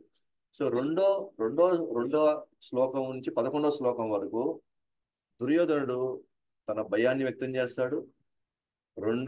ఆ సైన్యం గురించి వివరించడంలో కొంచెం దౌత్యనీతి, డిప్లొమసీ. ఆయన దౌత్యనీతి అంటే ఏం తెలుసా? సమయ సందర్భానుసారంగా మనం మాట్లాడడం, మన పని కానిచ్చుకోవడం, వాళ్ళని వాడుకోవడం, మన పని కానిచ్చుకోవడం, ఏదో ఒక విధంగా మాటల్లో గారడి పెట్టి మభ్య పెట్టి మనం మన మనం ముందడుగు వేసుకుంటా వెళ్ళిపోవడం. దీన్ని ఏమంటారు? దౌత్యనీతి అంటారు, డిప్లొమసీ. కాబట్టి సో రెండో శ్లోకంలోకి వెళ్ళేసరికి నేను శ్లోకాలు చదవను, ఏం చదవను, జస్ట్ మీకు సారాంశం ఇచ్చుకుంటూ వెళ్ళిపోతాను. వచ్చిన తర్వాత మీరు ఒకసారి భావాలు చదువుకుంటూ వచ్చేస్తే మీకు విషయం అర్థమైపోతుంది. తర్వాత ఇక్కడ మీరు రాసుకోవచ్చు 2 నుంచి 11 దాకా ఇది దీని గురించి మాట్లాడుతూ ఉంది అని ఆ పాయింట్ మీరు రాసుకోవచ్చు. 2 నుంచి 11 దాకా దుర్యోధనుడి యొక్క భయము, ఆయన యొక్క దౌత్య నీతి, దాని గురించి రాసుకోవచ్చు 2 నుంచి 11 దాకా. సో రెండో శ్లోకం మనం వెళ్ళేసరికి ఏమవుతుందంటే, దుర్యోధనుడు సైన్యం గమనించాడు, పాండవుల సైన్యం చూశాడు, ద్రోణాచార్య దగ్గరికి వెళ్ళాడు. ఆ తర్వాత ద్రోణాచార్య దగ్గరికి వెళ్ళిన తర్వాత ద్రోణాచార్యుల్ని దుర్యోధనుడు ఒక విధంగా చెప్పాలంటే ఆయనకి కోపం తెప్పించే మాటలు మాట్లాడతాడు, ఆయనకి ఆగ్రహం తెప్పించే మాటలు మాట్లాడతాడు. 2 ఆయనలో తప్పులు పట్టేటట్టుగా, గురువు దగ్గర తప్పు పట్టేటట్టుగా ఆయన మాట్లాడతాడు, తప్పులు వెతికేలాగా ఆయన మాట్లాడతాడు. సో మనం కానీ 3వ శ్లోకం కానీ చూస్తే గనక, ఓ ఆచార్య, మీ బుద్ధి కుశలుడైన శిష్యుడగు ద్రుపద తనయుని ద్వారా దక్షతగా ఏర్పాటు చేయబడ్డ పాండుసుతుల గొప్ప సేనను చూడండి అన్నాడు. 3వ శ్లోకంలో మొబైల్ ఎవరిదో దయచేసి ఆపేసుకోండి, లేదా మీరు సైలెంట్ లో పెట్టేసుకోండి. మీ బుద్ధి కుశలుడైనటువంటి శిష్యుడగు ఏం వాడుతున్నాడు ఇక్కడ? ద్రుపద తనయుడు, ద్రుపద పుత్రుడు అనే పదం వాడుతున్నాడు. యాక్చువల్లీ ద్రుపద పుత్రుడి పేరు దృష్టద్యుమ్నుడు. కానీ డైరెక్ట్ చెప్పొచ్చు కదా, దృష్టద్యుమ్నుడి చేత అద్భుతంగా అమర్చిన పాండు సైన్యాన్ని చూడని చెప్పొచ్చు కదా. కానీ ఇక్కడ ఏం పదం వాడాడంటే ద్రుపద పుత్రుడు అనే పదం వాడాడు.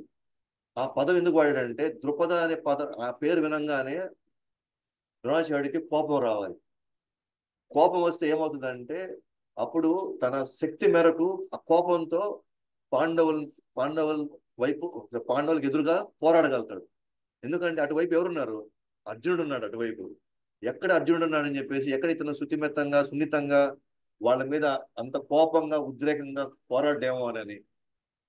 కాబట్టి ఏదో ఒక విధంగా మనం ద్రోణాచార్యకి కోపం తెప్పించేటువంటి మాటలు మాట్లాడాలి. ఇక్కడ ఆ పదం ఏంటి? ద్రుపద పుత్ర అని. ద్రుపద పుత్ర అనే ఆ పదం, ద్రుపద అనే పదం అక్కడ ఎందుకు ఆయనకు కోపం తెప్పిస్తుందంటే, చిన్నప్పుడు ద్రోణాచార్యులు ద్రుపదులు ఇద్దరు కూడా ఒకే గురుకులంలో వాళ్ళ జీవితాన్ని గడిపారు. ఇద్దరు ఒకేసారి జీవితం గడిపారు. ఈయనేమో బ్రాహ్మణుడు ద్రోణాచార్యులు, ద్రుపదుడేమో క్షత్రియుడు. ఇద్దరు చాలా క్లోజ్ ఫ్రెండ్స్ అన్నమాట, బాగా.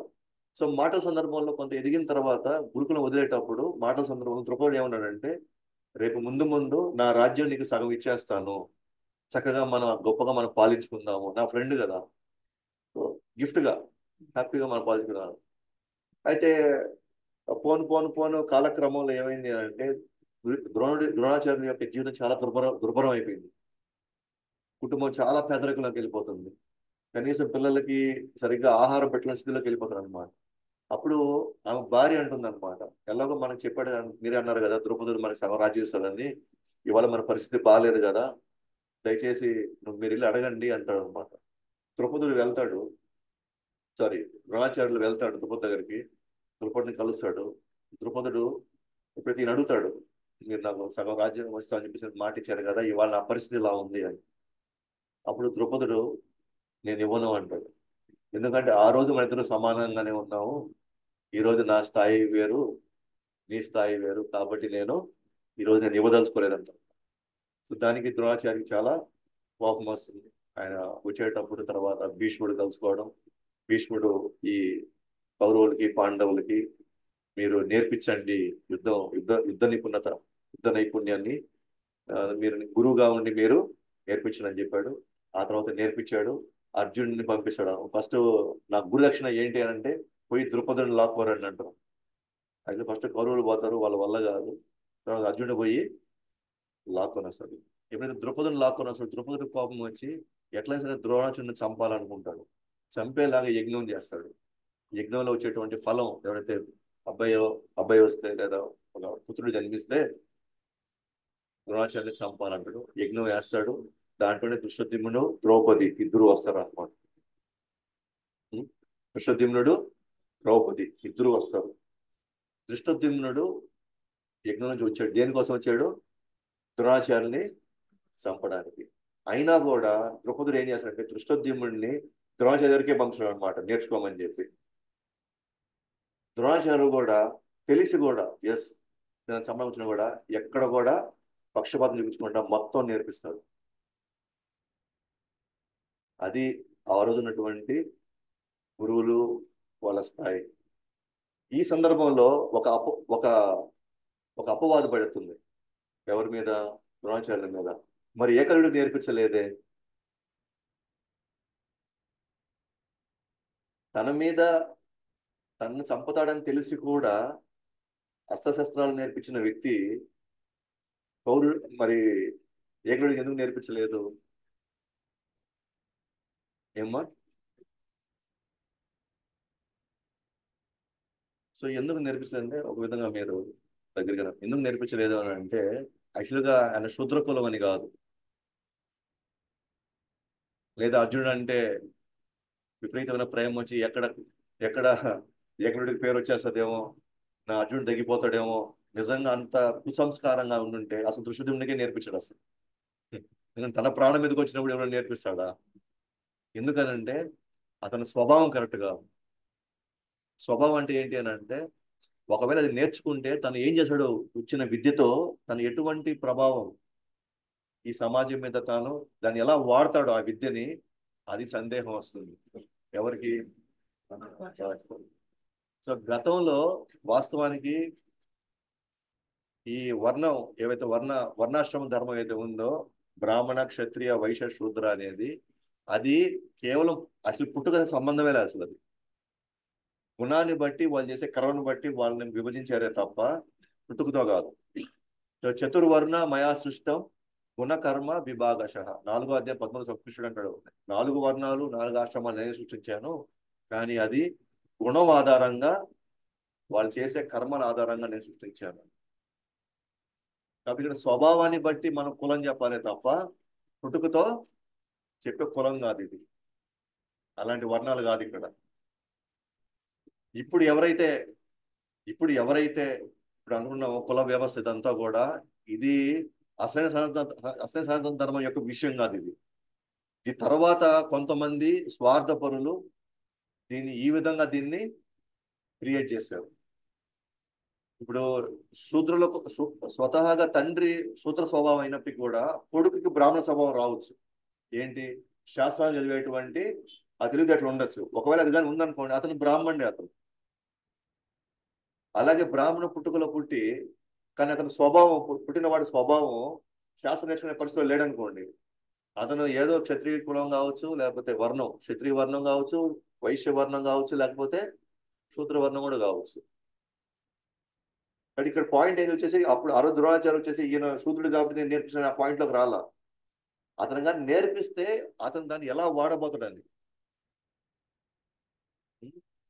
సో ఎప్పుడైతే నేను నేర్పించిన అన్నాడో, ఏకలుడు ఏం చేశాడు? వెళ్ళి పెద్ద విగ్రహం చేసుకున్నాడు. ఎవరిది? ద్రోణాచార్య. మొత్తం బాగా ప్రాక్టీస్ చేశాడు. సో తన నైపుణ్యం చూపించడానికి ఏం చేశాడు అతను? ఒక్కొక్క నోట్లో బాణలు వదిలాడు. అది అల్లాడిపోతా అది అరుచుకుంటా అది ద్రోణాచార్యకే వచ్చింది. అది అతను చూసాడు, ఎవడు ఈ దుర్మార్గుడు ఒక్క నోట్లో అనవసరంగా ఇంత హింస పెట్టి ఇన్ని బాణాలు వదాల్సిన అవసరం లేదన్నాడు. అప్పుడు వెంటనే ఆడికి వచ్చి చూస్తే ఏకలవీడు అక్కడికి వచ్చాడు అనమాట. వచ్చి అడిగాడు, అయ్యా గురువర్య నేనేను నీ విగ్రహం పెట్టుకొని ఇదిగో ఇంత నైపుణ్యం నేను సంపాదించాను అది ఇది అనగానే, సరే మీ గురుదక్షిణ మీరే కోరుకుంటున్నాం, అటైతే మీ బొట్టన వేలు ఇచ్చేసేయాలి. ఎందుకంటే ఇంక ఫర్దర్ గా దాన్ని మిస్యూజ్ చేయడు, అనవసరంగా దాన్ని అనవసరమైన అక్రమాలకి దుర్మార్గాలకి చేయడు.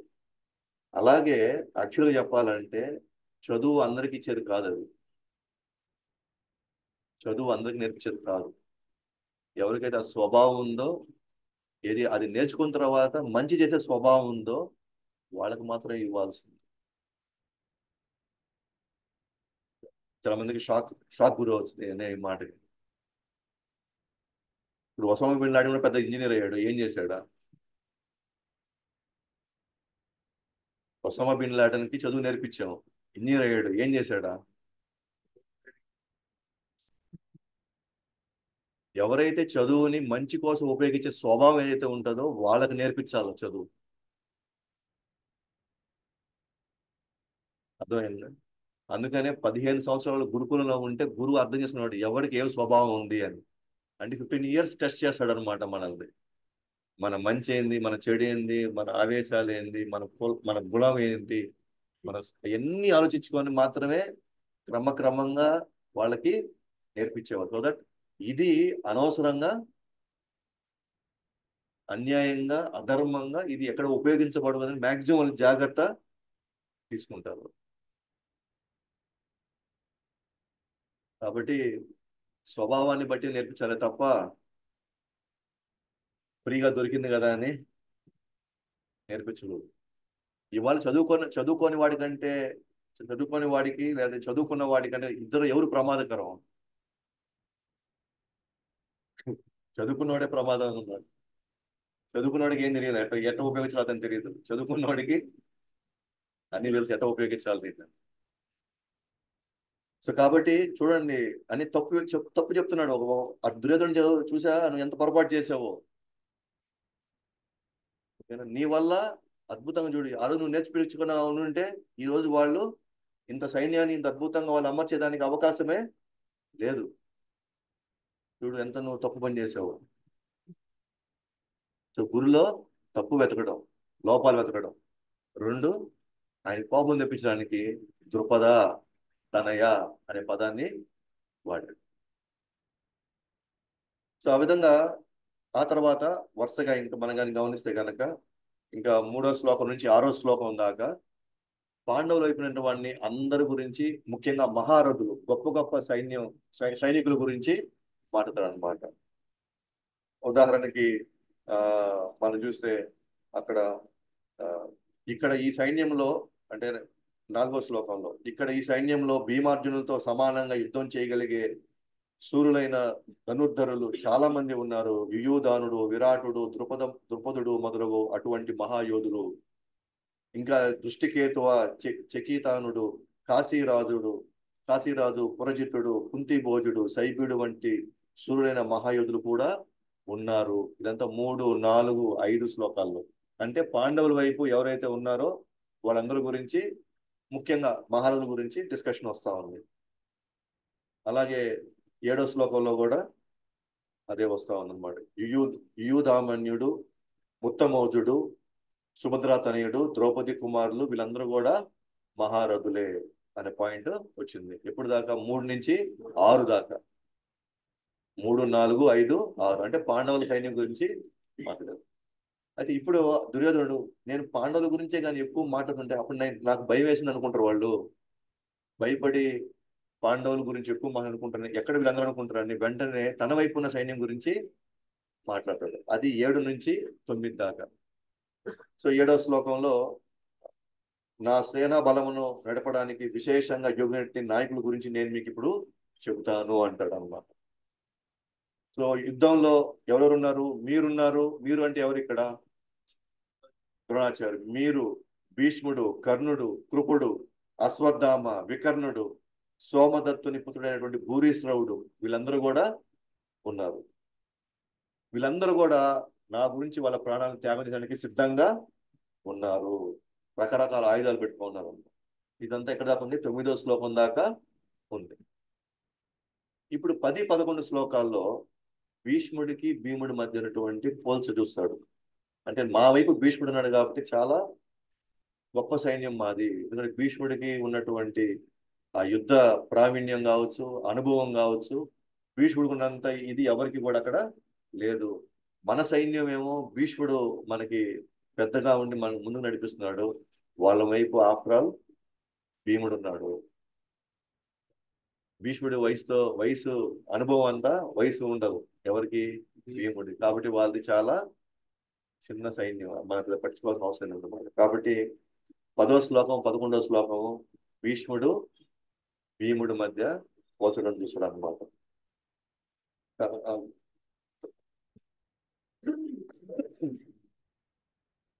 11వ శ్లోకంకి వచ్చేసరికి మాత్రం మళ్ళీ అంటే మనం భీష్ముడి గురించే మనం పొగుడుతున్నామే కాబట్టి మిగతా వాళ్ళందరూ ఏమనుకుంటారు అంటే భీష్ముడైనా ముఖ్యం నీకు, మేమందరం ముఖ్యం కాదా నీకు అన్నప్పుడు అప్పుడు వెంటనే దుర్యోధనుడు ఏమంటాడు, నేను చెప్పిన దౌత్య నీతి ఇదంతా కూడా.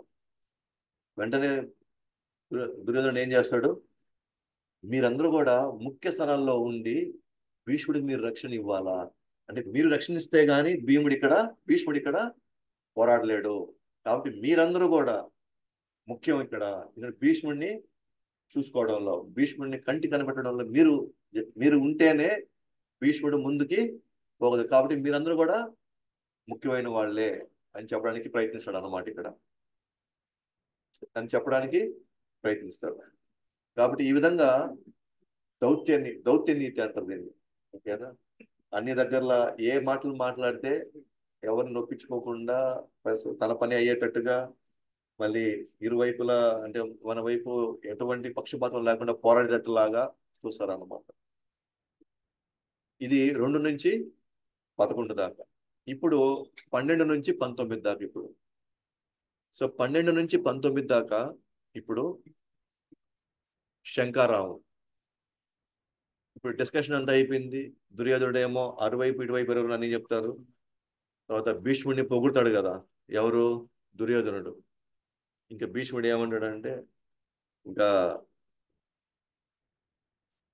చాలా సమయం తీసుకొని చాలా ఉత్సాహంగా పొగుడుతున్నాడు. అతనికి ఆనందం ఇవ్వడానికి నా వైపు నుంచి నేను సిద్ధంగా ఉన్నానని చెప్పేసి నా శంఖాన్ని నేను ఊదుతాను అని చెప్పేసి భీష్ముడు శంఖం ఊతాడు. భీష్ముడు ఊదిన తర్వాత తన వైపు ఉన్న వాళ్ళందరూ కూడా, పౌరుల వైపు అందరూ కూడా రకరకాలటువంటి ఉంటాయి కదా శబ్దం ఇచ్చేటివి, కొమ్ములు, పనవానకములు ఇవన్నీ కూడా అందరూ ఊతారనమాట. ఆ శబ్దానికి ఓకేనా అతి భీకరంగా ఉందన్నమాట శబ్దం అందరూ ఊదేసరికి. సో దాని తర్వాత ఎప్పుడైతే కొరవుల వైపు నుంచి ఈ శబ్దం వచ్చిందో భీకరంగా, ఇప్పుడు పాండవుల వైపు నుంచి రావాలి. సో పాండవుల వైపు వచ్చినప్పుడు ఫస్ట్ అడ్రస్ చేసేది ఎవరినంటే కృష్ణుడిని. కృష్ణుడు తెల్లని గుర్రాలు వేసినటువంటి రథం మీద ఎవరున్నారు, కృష్ణుడు, అర్జునుడు. సో ఇక్కడ సెంటర్ ఫస్ట్ ఎవరి గురించి మాట్లాడతాడు, కృష్ణుడి గురించి. సో భక్తిలో భగవంతుడు ఫస్ట్, ఆ తర్వాతే భక్తులు. భక్తి కాకుండా మిగతా వాటిల్లో నేను ఫస్ట్, ఆ తర్వాతే భగవంతుడు మిగతా విధానాల్లో. కానీ భక్తిలో మాత్రం భగవంతుడు ఫస్ట్. కాబట్టి కృష్ణుడు, అర్జునుడు ఇద్దరు కూడా తెల్లని గుర్రాలు పోల్చబడిన మహారథంలో ఉన్నవారై తమ దివ్య శంఖములను పూరించారు. వాళ్ళ దివ్య శంఖములు, అక్కడ శంఖలు చెప్పినప్పుడు దివ్య శంఖులు అని చెప్పాలి. అక్కడ పాండవులు చెప్పేటప్పుడు మాత్రం దివ్య శంఖులు అన్నారు. అంటే ఇది చాలా శక్తివంతమైనవి. ఈ 12 నుంచి 19 శ్లోకాల్లోనే వివిధ శంఖాలు ఊదడం అనేది ఒక కాన్సెప్ట్ అయితే, రెండోది ఏంటంటే పాండవులు అయిపోయినట్టు విజయ సూచనలు కూడా చెప్తారన్నమాట. పాండవులకు ఆల్రెడీ వాళ్ళకి సైన్స్ వచ్చేసాయి ఏది, వీళ్ళు గెలుస్తారు అని. అది పాండవులు తెలియదు, కానీ ఆచార్యులు చెప్తారన్నమాట. మనకి ఆచార్యులు చెప్తారు ఆల్రెడీ వీళ్ళు యుద్ధం స్టార్ట్ అవ్వకముందరే పాండవుల వైపు కావాల్సినటువంటి యుద్ధ విజయం సాధించడానికి కావాల్సిన సూచనలు ముందుగానే ప్రకటించబడ్డాయి అని చెప్పి మనకి ఆచార్యులు చెప్తున్నారు అనమాట. సో ఏంటి ఆ దివ్య శంఖాలు ఏవేంటి అవి? ఇక్కడ పేర్లు కూడా ఉన్నాయి వాటి.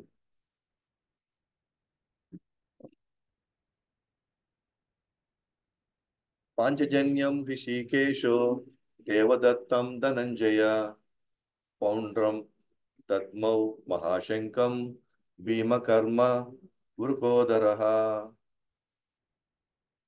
ఇదేంటిది 15వ శ్లోకంలో ఉంది ఇది. కాబట్టి కృష్ణుడు పాంచజన్యమైనటువంటి శంఖాన్ని ఊదాడు, అర్జునుడు దేవదత్తం అనేటువంటి ఒక శంఖాన్ని ఊదాడు, మరి భీముడు పౌండ్రం అనేటువంటి శంఖాన్ని ఊదాడు. ఆ తర్వాత 16 నుంచి 18 దాకా ధర్మరాజు అనంత విజయమైనటువంటి శంఖాన్ని ఊదాడు. తర్వాత నకులుడు సఘోష అనేటువంటి శంఖాన్ని ఊదాడు.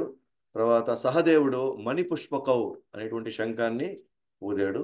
ఆ తర్వాత అందరూ కూడా శంఖాలని ఊదారు అని చెప్పేసి వస్తుంది అనమాట. సో ఒక్కొక్క పాండు పుత్రుల్లో ఒక్కొక్కరికి ఒక్కొక్క శంఖం ఉంది. సో అందరూ కూడా వాళ్ళందరూ కూడా మిగతా పేర్లను కూడా ఇక్కడ పెట్టున్నారు. కాశీరాజు, శిఖండి, దుష్టద్యుమ్నుడు, విరాటుడు, ఎవరైతే పాండవులు వాళ్ళందరూ కూడా వాళ్ళ శంఖాలన్నీ కూడా ఊదారు. అయితే దీని ప్రభావం ఏంటి 19వ శ్లోకంలో ఉందన్నమాట. ఏం చేసిందంటే ఈ శంఖాలు వీళ్ళందరూ ఊదటంతో ఏమైందంట 19వ శ్లోకంలో ఆ వివిధ శంఖముల ధ్వని అతి భీకరముగా అయింది. ఆకాశము భూమి రెండింటిని కంపింపజేస్తూ అది ధృతరాష్ట్ర కుమారుల హృదయాన్ని బద్దలు చేసింది. భూమి ఆకాశాలు కంపించినాయి, ధృతరాష్ట్రుల తనయుల యొక్క హృదయాన్ని కంపించింది. అంటే దాని ప్రభావం. కానీ కౌరవులు ఊదినప్పుడు అతి భీకరంగా ఉందని మాత్రం చెప్పారు. కానీ వీళ్ళు ఊదినప్పుడు మాత్రం వాళ్ళ హృదయం బద్దలైపోయింది. అయితే ఇక్కడ ముఖ్య కారణం ఏంటి అని అంటే ఇక్కడ నెక్స్ట్ శ్లోకంలో వస్తుంది. నెక్స్ట్ 20 నుంచి 27 నెక్స్ట్ అర్జునుడు ఇరు సేనలను పరిశీలించాను. 20 నుంచి 27 దాకా ఇప్పుడు దాకా దుర్యోధనుడు పరిశీలించాడు. కౌరవుల వైపు ఉన్నారు, పాండవుల వైపు ఎవరు ఉన్నారు. 2 నుంచి 11 దాకా. ఇప్పుడు 20 నుంచి 27 దాకా ఎవరు పరిశీలించారు? అర్జునుడు పరిశీలించాడు. ఎందుకు అర్జునుడు పరిశీలించాలి అంటే సేమ్ అంతే, ఎవరెవరు ఉన్నారు, ఏ పొజిషన్ తీసుకోమన్నారు, సో వాళ్ళు అలా ఉన్నప్పుడు మనం ఎటువంటి వ్యూహాలు చేయాలి, కాబట్టి ఆయన పరిశీలించడం ప్రారంభిస్తాడు అనమాట. సో 20వ శ్లోకంకి వచ్చేసరికి ఆ సమయంలో పానుసుదుడైనటువంటి అర్జునుడు కపిధ్వజము కూర్చబడిన రథములో నిలిచిన వాడి ధనస్సును చేపట్టి బాణాలను విసరడానికి సిద్ధపడ్డాడు. ఓ రాజా, వ్యూహంగా నిలిచి ఉన్నట్టి ధృతరాష్ట్ర తనయులను చూసి అతడు శ్రీకృష్ణ భగవానుతో ఈ మాటలు పలికాడు. ఇప్పుడేంటిది? కపిధ్వజం. ఏది కపిధ్వజం అంటే ఎవరు? ఆంజనేయ స్వామి. రథం మీద ఆంజనేయ స్వామి జెండాలో ఉన్నాడు అన్నమాట. ఇంత చెప్పాం కదా అతి భీకరంగా ఉన్నింది అని. వాళ్ళ గుండెలు బద్దలైపోయినాయి, భూమి ఆకాశం కంపించిపోయిందని. అది ఇక్కడ ఏం జరిగిందంటే అంత శబ్దం ఎందుకు వచ్చింది అని అంటే ఆ జెండాలో నుంచి హనుమంతుడు కూడా గట్టిగా అరిచాడు అనమాట. గట్టిగా అరిచాడు.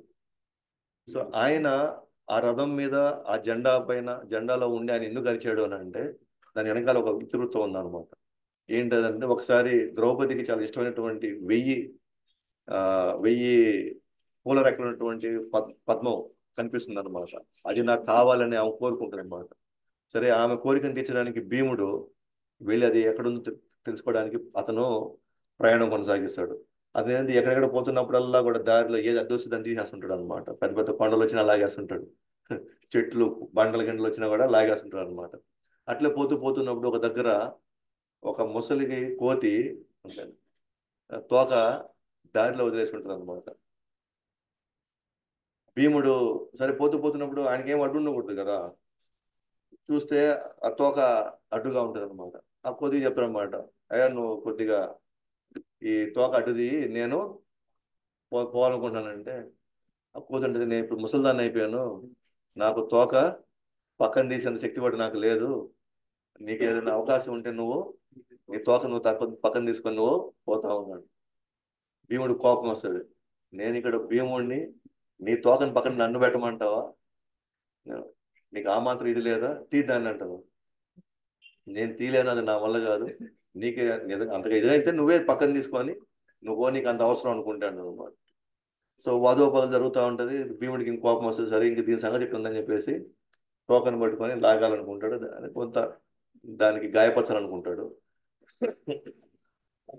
కానీ వెళ్ళి ఆ తోక ముట్టుకొని తోక లాగాలని ఎంత ప్రయత్నించినా కూడా తోక తన శక్తి బుద్ధి మొత్తం పెట్టనమాట. ఎక్కడ కూడా అసలు తీలాడు. అండ్ ఫైనల్ గా అప్పుడు అర్థమవుతుంది ఇది సామాన్యమైన కోతి కాదు అని తను అర్థం చేసుకున్నాడు. ఇతను ఆంజనేయ స్వామి, మా అన్న నేను. ఎందుకంటే ఇద్దరు వాయుపుత్రులు. మా అన్నయ్య అని చెప్పేసి అప్పుడు ఇది నా పరిస్థితి, మేము ఇట్లా వెళ్తున్నాను, మేము ఇప్పుడు ఈ అడవులు పాలయ్యాము, ఇట్లా ఉంది, నువ్వే మాకు ఏదో ఒక విధంగా మాకు సహాయం చేయాలి నువ్వు అవసరం వచ్చినప్పుడు అన్నప్పుడు అప్పుడు హనుమంతుడు అంటాడు అనమాట, నేను సరైన సమయంలో మీకు మీ వద్దకు నేను వచ్చి మీకు కావాల్సిన సహాయం నేను చేస్తాను అన్నమాట. అందువల్ల ఆయన ఈ రథంపై ఈ జెండాలో ఆయన ఉంటూ ఆయన గట్టిగా అరుస్తాడు అనమాట. దానికి భూమి ఆకాశాలు కనిపించినాయి, వాళ్ళ హృదయాలు కూడా బద్దలైనవి. సో ఇక్కడ నేను విజయ సూచనలు అని చెప్పాను ఇందాక మీకు. ఇప్పుడు శంఖం అంటే విష్ణు ప్రతినిధి అది. సో విష్ణువు యొక్క ఆశీర్వాదం ఉంది. మన ఇస్కాన్లో కూడా మనం హారతికి ముందు హారతి తర్వాత శంఖం ఊద్దాం. సో శంఖం ఊదడం వల్ల ఏంటంటే అక్కడ ఉన్నటువంటి ఎటు చెడు ప్రభావాలు ఏది కూడా, నెగిటివ్ ఎనర్జీ కానీ ఏది కూడా అక్కడ ఉండదన్నమాట. రెండోది శంఖం ఊదడం వల్ల ఇదే ఉద్దేశం ఏంటంటే అతి ముఖ్యమైన వాడు వస్తున్నాడు, సో మనం ఆయన్ని రిసీవ్ చేసుకోవడానికి మనం సిద్ధంగా ఉండాలి అని సేవకులుగా. అలాగే ఇప్పుడు ఆ రథం ఇచ్చింది ఎవరు? అగ్నిదేవుడు, సాక్షాత్ అగ్నిదేవుడు ఇచ్చాడు. ఇప్పుడు అక్కడ ఆంజనేయ స్వామి ఉన్నాడు అంటే అర్థం ఏంటి? ఆంజనేయ స్వామి ఉంటే అక్కడ రాముడు కూడా ఉన్నాడు. రాముడు, లక్ష్మణుడు, సీతమ్మ వారు కూడా అక్కడే ఉన్నారు. అలాగే కృష్ణుడు ఎక్కడ ఉన్నాడంటే లక్ష్మీదేవి కూడా అక్కడే ఉంది. వాళ్ళ వైపు మంగళకరమైనటువంటి ఒక వాతావరణాన్ని సృష్టిస్తుంది. ఇవన్నీ కూడా విజయ సూచనలు అన్నమాట వాళ్ళకి. కాబట్టి ఆ ఈయన కపిధ్వజం మీద ఉన్నాడు. సో వ్యూహం ఎలా వీళ్ళు ధృతరాష్ట్ర పుత్రులు ఏ విధంగా వాళ్ళు ఇవన్నీ కూడా అమర్చారో అది చూడడానికి అర్జునుడు ఏం చేశాడు? కృష్ణుడితో ఈ మాటలు పలికాడు. ఏం చెప్పబోతారు ఇప్పుడు మనం చూస్తాం.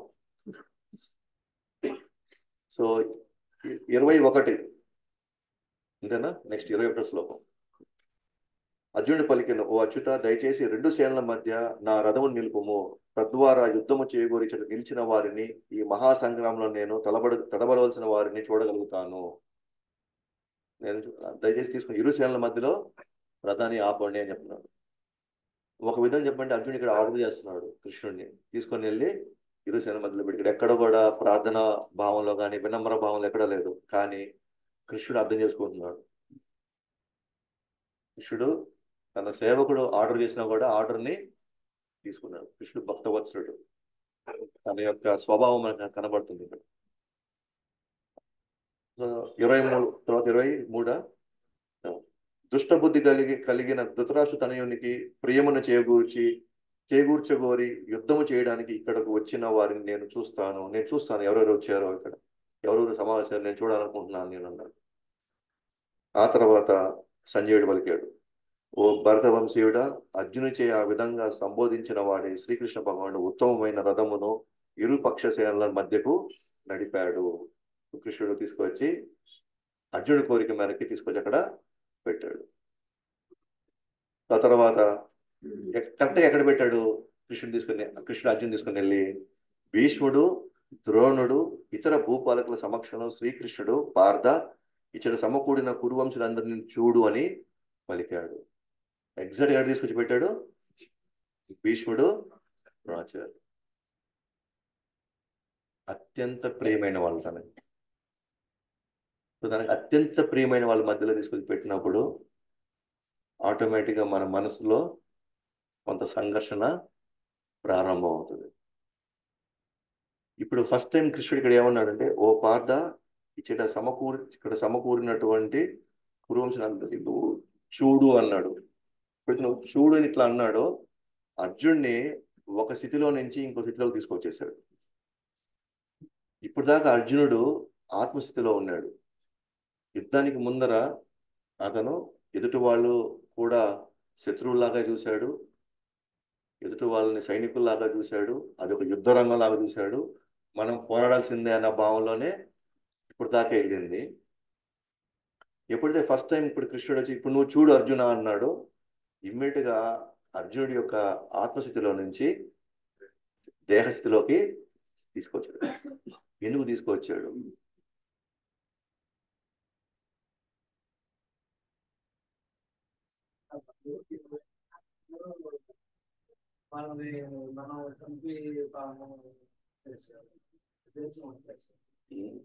అదే అది అది తీసుకురావడం మంచిది కాదు కదా.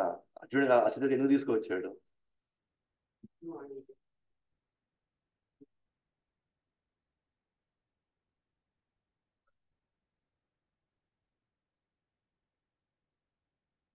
అర్జునుడిని మన కోసం మన స్థితిలోకి తీసుకొచ్చాడు. గీత బోధించడానికి అర్జున్ని వాడుకున్నాడు. ఎందుకంటే మనకున్న వీక్నెస్, ఈ వీక్నెస్ నుంచి మనం ఎట్లా బయటపడాలనే దానికి అర్జున్ని, ఆ స్థితిలోనే ఉన్న అర్జునుడికి ప్రాబ్లం ఏంటి? అర్జునుడికి తెలుసు ఆత్మ ఏంది, శరీరం ఏంది, యుద్ధ నీతి ఏంటి, యుద్ధ రహస్యాలు ఏంటి, యుద్ధ అర్థశాస్త్రం అంటే ఏంటి, అయినా ఆయనకు బాగా తెలుసు ఎప్పుడు ఎక్కడ ఎలా వ్యవహరించాలని. కానీ కృష్ణుడు అర్జునుడి ఇప్పుడు నువ్వు చూడు అనగానే ఆటోమేటిక్ గా ఆయన స్థితి మారిపోయింది. అందుకే ఆయనకి ఋషికేశ అంటారు. ఎందుకంటే భక్తుడి యొక్క ఇంద్రియాలు ఆయన వాడుకుంటాడు. ఎవరి కోసం? మన కోసం, మన జీవితాలు మారాలని, మన స్థితిగతులు మారాలని మన కోసం మారుస్తాడు. సో ఎప్పుడైతే ఆ విధంగా చేస్తాడో, ఓకేనా, ఇప్పుడు అర్జునుడు 26, 27, 26, 27 ఇప్పుడు అర్జునుడు అన్ని రకాల బంధువులు చూస్తాడు. ఇప్పుడు యుద్ధం ముందు కూడా వాళ్ళు బంధువులే, కానీ అప్పుడు ఆ దృష్టి రాలా. ఇప్పుడు కూడా వాళ్ళే, కానీ ఇప్పుడు వాళ్ళని సైనికులుగా చూడడం ఇప్పుడు ఎలా చూస్తున్నాడు? మా బంధువుల్లాగా చూస్తున్నాడు. ఇంకొక ఉద్దేశం మెయిన్ పని ఏంటంటే, మనకి కష్టం వస్తుంది చూసారా, ఎప్పుడు వస్తుందా? మనకి వీక్ పాయింట్ లోనే కష్టం వస్తుంది. మనం ఏది జరగకూడదు అనుకుంటామో అది జరుగుతుంది. ఎవరు మనం చూడకూడదు అనుకుంటామో వాళ్ళనే చూస్తాం. ఇది భౌతిక ప్రపంచం యొక్క స్వభావం. ఇది అంటే మనం అడుగడుగున మనం టెస్ట్ చేయబడతాం. మనం అడుగడుగున మనం మన సంఘర్షణలో మన మన మన మనసులో ఎప్పుడు జరుగుతూనే ఉంటుంది.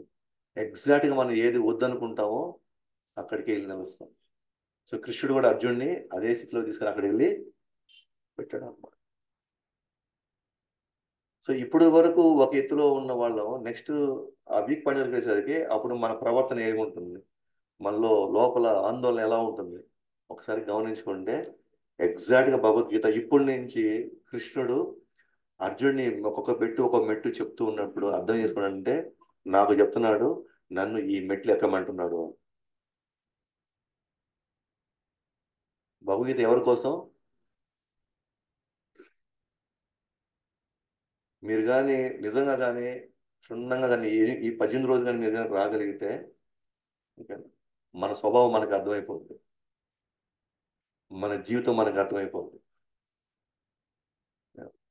ఎగ్జాక్ట్ గా మనం ఏం చేస్తే తక్కువ కష్టాల నుంచి మనం బయటపడగలుగుతాం, తక్కువ ఇబ్బందులతో నుంచి మనం బయటపడగలుగుతాం. మనకే అర్థమైపోద్ది. మనం ఇంకా జాతకాలు చూసేది, ఆడికి పోవాల్సిన ఆడిపోయి ఆ కొండ ఎక్కడం, ప్రదక్షిణాలు చేయడం అవన్నీ అవసరం లేదు అసలు. ఇన్ఫాక్ట్ అవన్నీ చేసేది ఎందుకంటే దీనికోసం. మన గురించి మనం తెలుసుకోకుండా ఇంకెన్ని చేసినా కూడా వేస్ట్. అయితే ఇది ప్రతి ఒక్కరు ఉపయోగపడుతుంది. మీరు ఏం చేస్తారు? మీరు కుటుంబంలో ఉన్నారా, వ్యాపారం చేస్తున్నారా, సమాజంలో ఉన్నారా, ఎటువంటి మీరు చదువుకునే వాళ్ళ, చదవని వాళ్ళ, పెద్దోళ్ళ, చిన్నవాళ్ళ, ఏం లేదు, ప్రతి ఒక్కరు వాళ్ళ స్థితిలో ఏం చేయాలో వాళ్ళకి అర్థమైపోతుంది. కాబట్టి అన్ని రకాల బంధువులు చూస్తాడు అనమాట. 26, 27. సో తండ్రులను, తాతలను, గురువులను, మేనమామలను, సోదరులను, పుత్రులను, మనువులను, మిత్రులను, అలాగే తన మామలను, శ్రేయభిలాషులను చూశాడు. ఆ నానా రకాల బంధుమిత్రులను చూసినప్పుడు కుంతిపుత్రుడైన అర్జునుడు కరుణకు లోనై ఈ విధంగా పలికాడు. నెక్స్ట్ ఇప్పుడు 28 నుంచి 46 దాకా అర్జునుడు యుద్ధం వద్దనుకోవడానికి గల కారణాలు చెప్తాడు. నేను యుద్ధము చెయ్యను.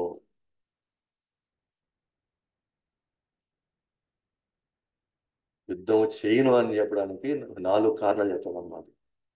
ఎక్కడి నుంచి 28 నుంచి 46 దాకా. సో ఇప్పుడు దాకా ఒక ఫేజ్ లో ఉన్న అర్జునుడు సడన్ గా ఇప్పుడు ఆ బంధువుల పట్ల ప్రీతి రాగానే, ఆ వీక్నెస్ రాగానే ఆటోమేటిక్ గా యుద్ధానికి అంత సన్నిద్ధం అయ్యి అంత సైన్యాన్ని సమకూర్చుకున్న తర్వాత ఇప్పుడు వచ్చి నా వల్లగా ఉంటాయి. దానికి అద్భుతమైన 4 కారణాలు చెప్తాడు. సో ఫస్ట్ కారణం 28 నుంచి 30 మధ్యలో. ఫస్ట్ కారణం ఓవరాల్ గా 28 నుంచి 46 దాకా ఒక సెక్షన్ ఇది. దాంట్లో 4 కారణాలు ఉన్నాయి. మొదటి కారణం ఏమో 28 నుంచి 30 మధ్యలో చెప్తాడు అనమాట. ఏంటి ఆ కారణం అంటే అర్జునుడికి బంధు మరియు స్నేహితుల పట్ల ప్రీతి, జాలి కలిగింది. వాళ్ళ మీద జాలి కలిగింది. ఏంటది అని అంటే, ఎప్పుడైతే వాళ్ళని జాలితో చూశారో, దేహ ప్రభావం నుంచి చూశాడో, దేహ దృష్టిలోంచి చూశాడో, ఓకేనా, ఇంతటి యుద్ధోత్సాహంతో నా ముందు నిలిచిన మిత్రులు బంధువులు చూసి నా దేహంగాలు కంపిస్తున్నాయి, నా నోరు ఎండిపోతున్నది, నా శరీరం అంతా కంపిస్తున్నది, నాకు రోమాంచితం అవుతున్నది, గాంధీవ ధనస్సు నా చేతి నుండి జారిపోతున్నది, నా చర్మం మండిపోతున్నది. అంటే ఫిజికల్ గా కూడా తను సఫర్ అవుతున్నాడు. మానసికంగా సఫర్ అయిన తర్వాత ఆటోమేటిక్గా నెక్స్ట్ అది ట్రాన్స్ఫార్మ్ అవుతుంది ఫిజికల్ గా, అంటే భౌతికంగా శరీరం మీద. సింపుల్ ఎగ్జాంపుల్ చెప్పాలంటే, డాక్టర్గా నేను 100 ఆపరేషన్లు చేశా, సక్సెస్ఫుల్ డాక్టర్ నేను. రేపు నా కొడుకు నేను ఆపరేషన్ చేయాలి. ఇప్పుడు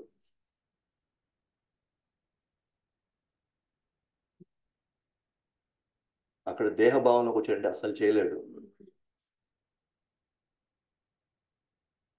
సో మన వీక్ పాయింట్ అంతా కూడా ఇక్కడ ఉన్న వాళ్ళందరినీ కూడా నా వాళ్ళు అనుకోవడమే, అంటే నా దేహంతో సంబంధం ఉన్న వాళ్ళు అనుకోవడమే. ఆ స్థితిలో ఉన్నప్పుడల్లా కూడా నిత్యం మనం ఆందోళన పడాల్సింది. ఎందుకంటే దేహంలో ఉండే వాళ్ళు ఎప్పటికైనా రోగాలు వస్తాయి, దేహంలో ఉన్నప్పుడు ఎప్పటికైనా ముసల్తనం వస్తుంది. ఖచ్చితంగా మనం ఎప్పుడు కూడా మనం బాధల్లోనే ఉంటాం. అదే మనం మన దృష్టి వీళ్ళందరూ ఆత్మలనే దృష్టిలో ఉన్నాం అనుకోండి, ఆటోమేటిక్గా వీళ్ళ శరీరాలు ఈ రోజున రేపు అవ్వాల్సిందే, ఈ రోజున రేపైనా రోగాలు రావాల్సిందే. దానికి ముందు మనం అంతా పోయి హైరాణ పడుతున్నాం ఎందుకు, ముందో వెనకాలో జరుగుతుంది. సో నేను ఆత్మలను కానీ అనుకుంటే ఆటోమేటిక్గా నాకు అంత అంత నాకు ఆందోళన ఉండదు. నేను శరీరం అనుకోగానే ఆటోమేటిక్గా అనిపిస్తుంది, బాధలు స్టార్ట్ అయిపోతుంది. కాబట్టి ఇక్కడ రెండోది ఏంటంటే, అర్జునుడు చంపబోతున్నాడు లేదా చావబోతున్నాడు కాబట్టి, ఓయ్, ఇప్పుడు నేను యుద్ధం చేశానంటే వాళ్ళు చంపాను అంటే ఇంకా నా జీవితం చాలా ఘోరంగా తయారైపోద్ది అని లోపల దాన్ని తలుచుకుంటూ ఆ, తన ఆవేదన వ్యక్తం చేస్తాను అన్నమాట. ఫిజికల్ గా ఇప్పుడు నిజంగా ఇప్పుడు మన వాళ్ళు ఎవరు ఐసీయూలో ఉండి ప్రాణ సంకటం ఉంటే ఎట్లా ఉంటుంది మనకి, లోపల కళ్ళు తిరగడం ప్రారంభిస్తుంది, వీక్నెస్ వచ్చేస్తుంది. ఇక్కడ చూడండి, గాంధీవే వదిలేస్తున్నాడు ఇక్కడ. అసలు ఎప్పుడు గాంధీవని అసలు వదలడు. మీరు చూసే గాంధీవం దాని చారల్లో అంతా కూడా ఆయన ఆయన భుజం ఎప్పుడు ఉంటుంది అనమాట. ఎందుకంటే ఆయన దాన్ని పట్టుకొని పడుకొని ఎదురుపోతాడు ఆయన. అంటే అంత ఇదనమాట. ఒకసారి ఆ ధర్మరాజు అర్జునుడిని గాంధీ గురించి కొంచెం తక్కువగా మాట్లాడమాట, హేళన చేసి మాట్లాడమాట. అర్జునుడు వెంటనే వెళ్ళి చంపాలని చూస్తాడు, ధర్మరాజుని చంపాలని పోతాడు, కృష్ణుడు ఆపుతాడు అనమాట. అంటే అంత అటాచ్మెంట్. అలాంటి దాన్నే మోయలేక, అంటే ఎంత వీక్నెస్ లో ఉన్నాడని శారీరకంగా, ఆ ప్రభావం ఎలా పడింది అనేది. ఇప్పుడు నేను ఇక్కడ ఏమాత్రం నిలబడలేకపోతున్నాను, నన్ను నేనే మర్చిపోతున్నాను, నా మనసు గిర్రున తిరుగుతున్నది, ఓ కృష్ణ కేసి సంహారి, నేను కేవలం విపరీతాలనే చూస్తున్నాను. ఇంకంతకంటే నాకు ఇంత ఘోరం నేనేం చూడబోతాను, ఇంతకంటే దారుణాలు నేనేమి చూడబోతాను నేను అని చెప్పి తన బంధు ప్రీతి, జాలి తన శరీరాన్ని కూడా ఇబ్బంది పెడతా ఉంది. అంటే అంత స్థితిలో తను లోపల ప్రభావితుడయ్యాడు. ఇది ఎవరి స్థితి యాక్చువల్గా? అర్జునుడిదే మందే మంది. మన స్థితి ఇది. మన సొంత వాళ్ళకి మన బాగా లేనికి జరిగితే మనం పడే ఆవేదన ఇది అనమాట. నెక్స్ట్ రెండో కారణం 31 నుంచి 35 దాకా రెండో కారణం చెప్తాడు. ఏంటి ఆ కారణం అంటే, గెలుపుతో సంతోషపు ఛాయలు కనబడడం లేదు. గెలుపుతో సంతోషపు ఛాయలు, నేను గెలుస్తాను రాజ్యం, కానీ నాకేం సంతోషం కనబడడం లేదు దాంట్లో. నేను రాజ్యం గెలిచినా కూడా నాకేం సంతోషం, నేను సంతోషంగా ఉంటాను నాకు నమ్మకం లేదు. అలాంటప్పుడు నేను ఎందుకు యుద్ధం చేయాలి?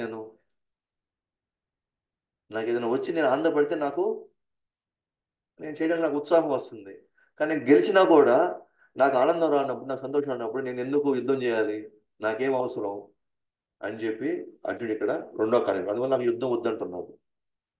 అంటే ఇప్పుడు కానీ మనం కానీ గమనిస్తే, అంటే 31, 32, 35 దాకా నేను జస్ట్ మీకు సమ్మరైజ్ చేసేస్తాను శ్లోకంలోకి వెళ్ళకుండా.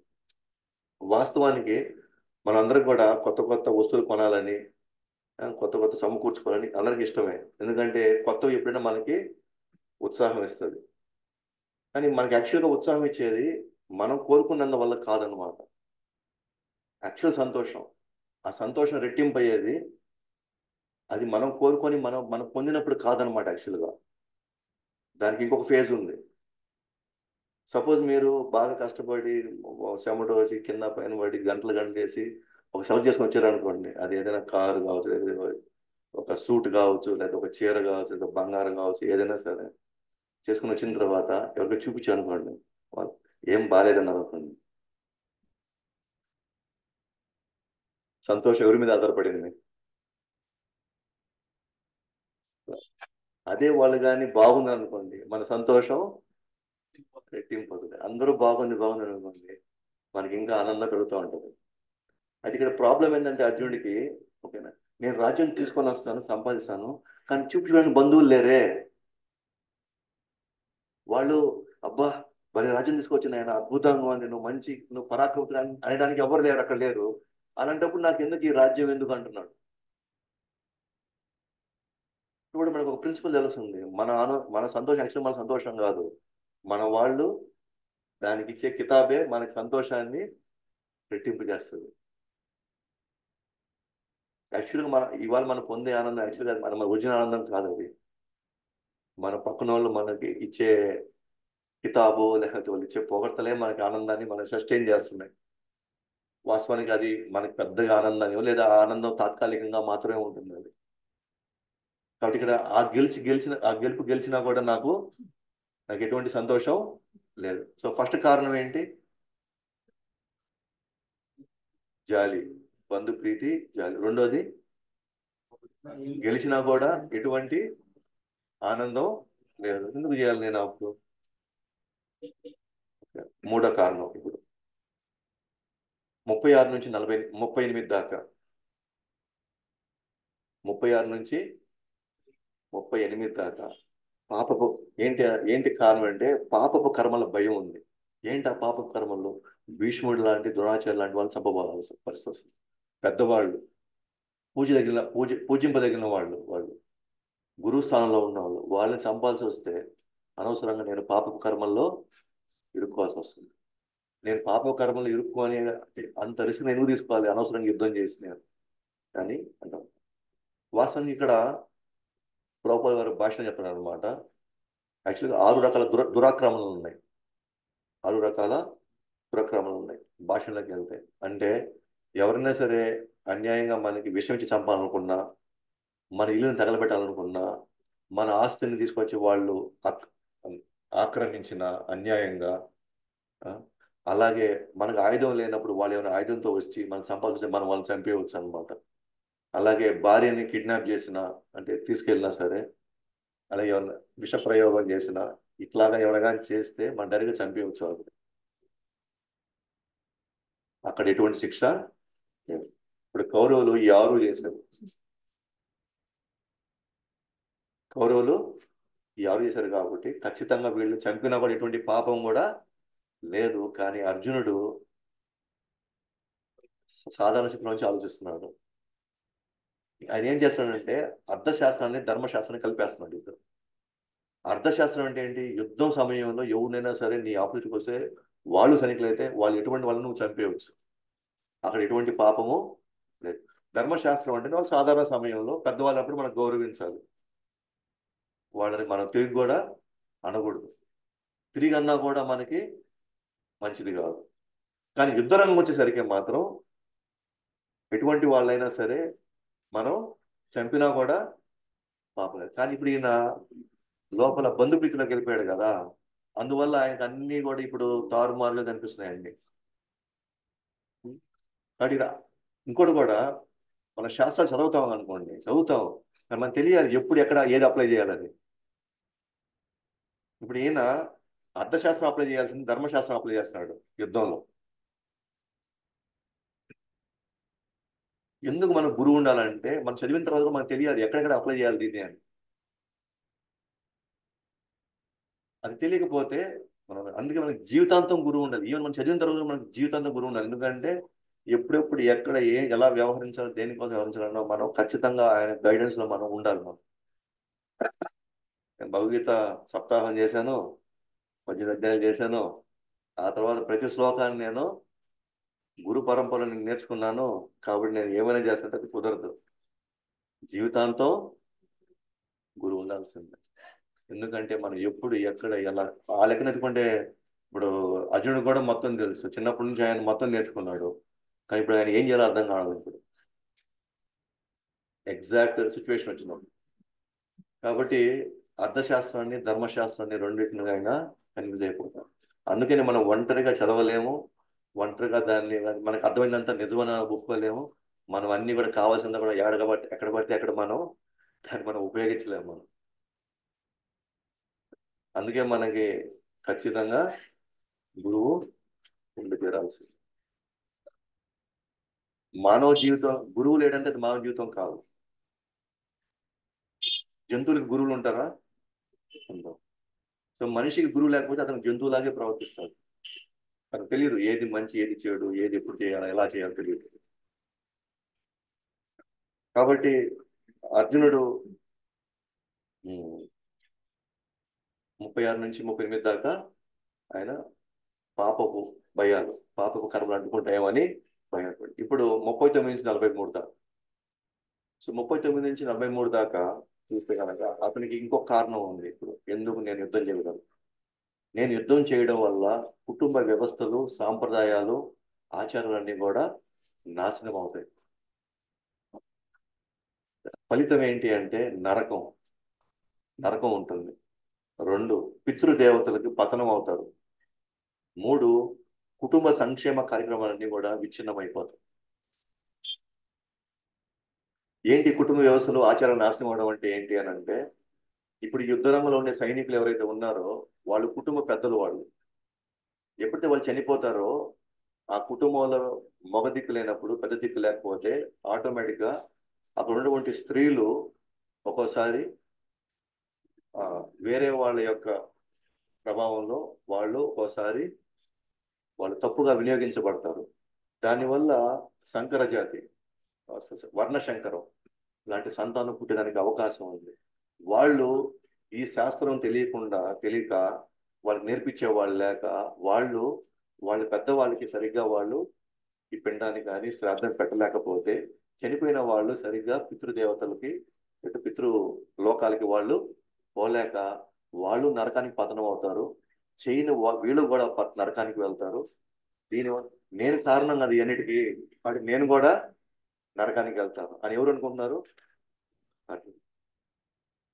దానికి కారణమైన వాళ్ళు, చేయలేని వాళ్ళు అందరూ కూడా నరకానికి పోతారు. అది నేను తెలుసుకోలేదు. కాబట్టి నేను యుద్ధానికి నేను సిద్ధంగా లేను, నేను చెయ్యను అంటున్నాను. ఇప్పుడు ఇదే విషయాన్ని కానీ మనం కానీ చూసుకుంటే కనుక పెద్దవాళ్ళ ప్రాముఖ్యత ఏంటి? ఒక కుటుంబంలో పెద్దవాళ్ళ ప్రాముఖ్యత ఏంటి?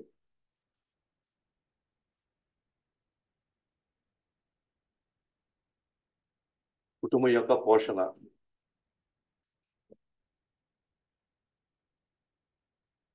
ఏమ్మా, ఆ, మంచి చెడులు చెప్పడం అక్కడ, ఇంకా బాధ్యతగా వ్యవహరించడం. బాధ్యత అంటే ఏ బాధ్యత? రెస్పాన్సిబిలిటీ అంటే ఎలాంటి రెస్పాన్సిబిలిటీ? మంచి నడవడితో ఉన్నారా, సరిగ్గా వాళ్ళ వ్యవహార శైలి సరిగ్గా ఉందా లేదా అనేది అంటున్నాను. ఇప్పుడు ఇప్పుడున్న జనరేషన్లో మన తల్లిదండ్రులు అవి చెప్పలేదా మనకి? నెక్స్ట్ తరం వదిలేసేయండి, అట్లీస్ట్ ఇప్పుడు మన జనరేషన్ ఎవరు 40 years 35-40 yearsలో జీవితం గడుపుతున్నారో వాళ్ళ పెద్దవాళ్ళు చెప్పలేదా ఎలా నడిపారు, నడిచారు, అది ఇది అని? అయితే అలాంటప్పుడు వాళ్ళు మనకి ఒకవేళ బాధ్యతగా వాళ్ళు చేశారు కదా, చేశారు మనం అనుకుంటున్నాం కదా, మరి వాళ్ళు ఎందుకు మనం భారం అయిపోయారు ఇప్పుడు?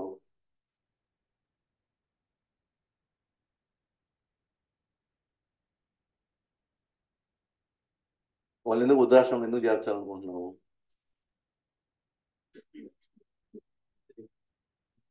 టైం లేదు.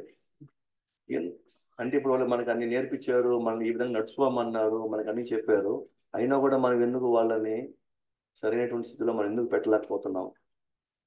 ఎందుకు వాళ్ళు మనకి 2 ముద్ర పెట్టిన వాళ్ళు భారం అయిపోయారు? లేకపోతే ఆ పెద్దవాళ్ళు అంత అడుక్కునే స్థితికి వాళ్ళు ఎందుకు దిగజారాలి? అరే నన్ను కనీసం ఒక పూటనే పెట్టండి రా నా కోసం అని.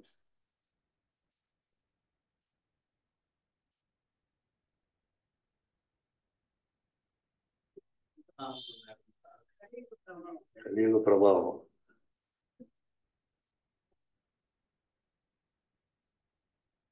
సో యాక్చువల్ పాయింట్ ఎందుకనంటే ఆ పెద్దవాళ్ళకి ఆ పరిస్థితులకు తెలుసా, వాళ్ళ భక్తి నేర్పించాల.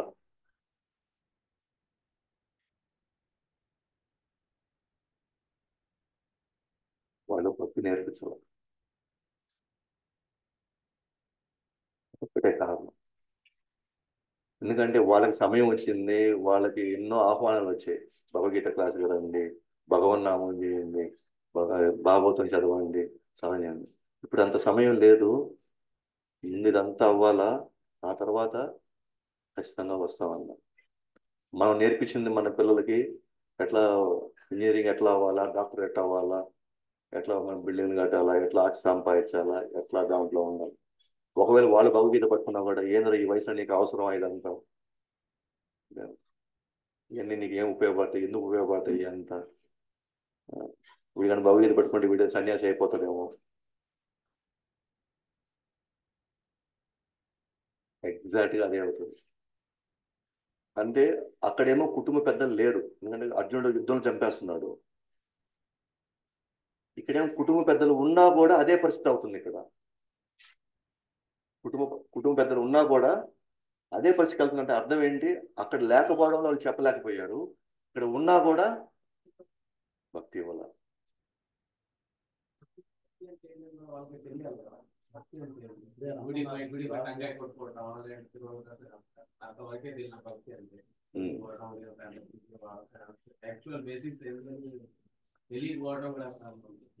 అది తెలియకపోవడం అనే పాయింట్ కాదు, తెలుసుకోవాల్సిన బాధ్యత మంది. కానీ మనము ఆ రోజు మన టెన్షన్ అంతా ఎక్కడ ఉండింది, ఈ టెన్షన్ వల్ల దాన్ని పట్టించుకునే స్థితికి మనం వెళ్ళాం. మన దగ్గరకు వచ్చారు, చెప్పారు, రండి ఒక రోజు రండి, ఒక రోజు వచ్చి కూర్చోండి, మీరు వినండి, మీకు మంచిదని చెప్పారు. కానీ మనం ఈ వ్యామోహంలో ఉన్నప్పుడు అది ఆ ఛాన్స్ మనం ఉపయోగించుకోమా, రకరకాల కారణాలు ఇంకా. సో పాయింట్ ఏంటంటే ఇక్కడ ఈ కుటుంబ వ్యవస్థలు కానీ గందరగోళం అవడానికి కానీ, కుటుంబ సంబంధాల్లో అస్తవ్యస్తం అవడానికి కారణం ఇక్కడ వచ్చేసి పెద్దవాళ్ళు భక్తి ఇవ్వకపోవడమే. ఎందుకంటే వాళ్ళు కానీ భక్తి కానీ ఇస్తే మాత్రం స్పందించే హృదయం ఉంటుంది చూసారా, ఎట్టి పరిస్థితుల్లో వాళ్ళు వదులుకోరు. లేదు మా తల్లిదండ్రులు నాకు ఉండాలి, ఎందుకంటే వాళ్ళు నాకు చెప్పడం వల్లనే, వాళ్ళు నాకు భక్తి నేర్పించడం వల్ల ఈ రోజు మేము ఇంత బాగున్నాం, కాబట్టి ఎట్టి పరిస్థితుల్లో వాళ్ళని మేము వదులుకోవాలి. మరి 50-100 సంవత్సరాల క్రితం ఉన్న వాళ్ళంతా కూడా, అంటే ఒకే కుటుంబంలో, అంటే అన్నదమ్ముళ్ళు వేరే అయినా కూడా, లేదు మా తల్లిదండ్రులు మా దగ్గర ఉన్నారు మేము చూసుకుంటారా, నువ్వేంద్ర చూసుకునేది, మేము లేకుండా మేము పెట్టలేమైంది, ఓకేనా అని పెట్టుకోవడానికి కొట్లాడుకునేవాళ్ళు.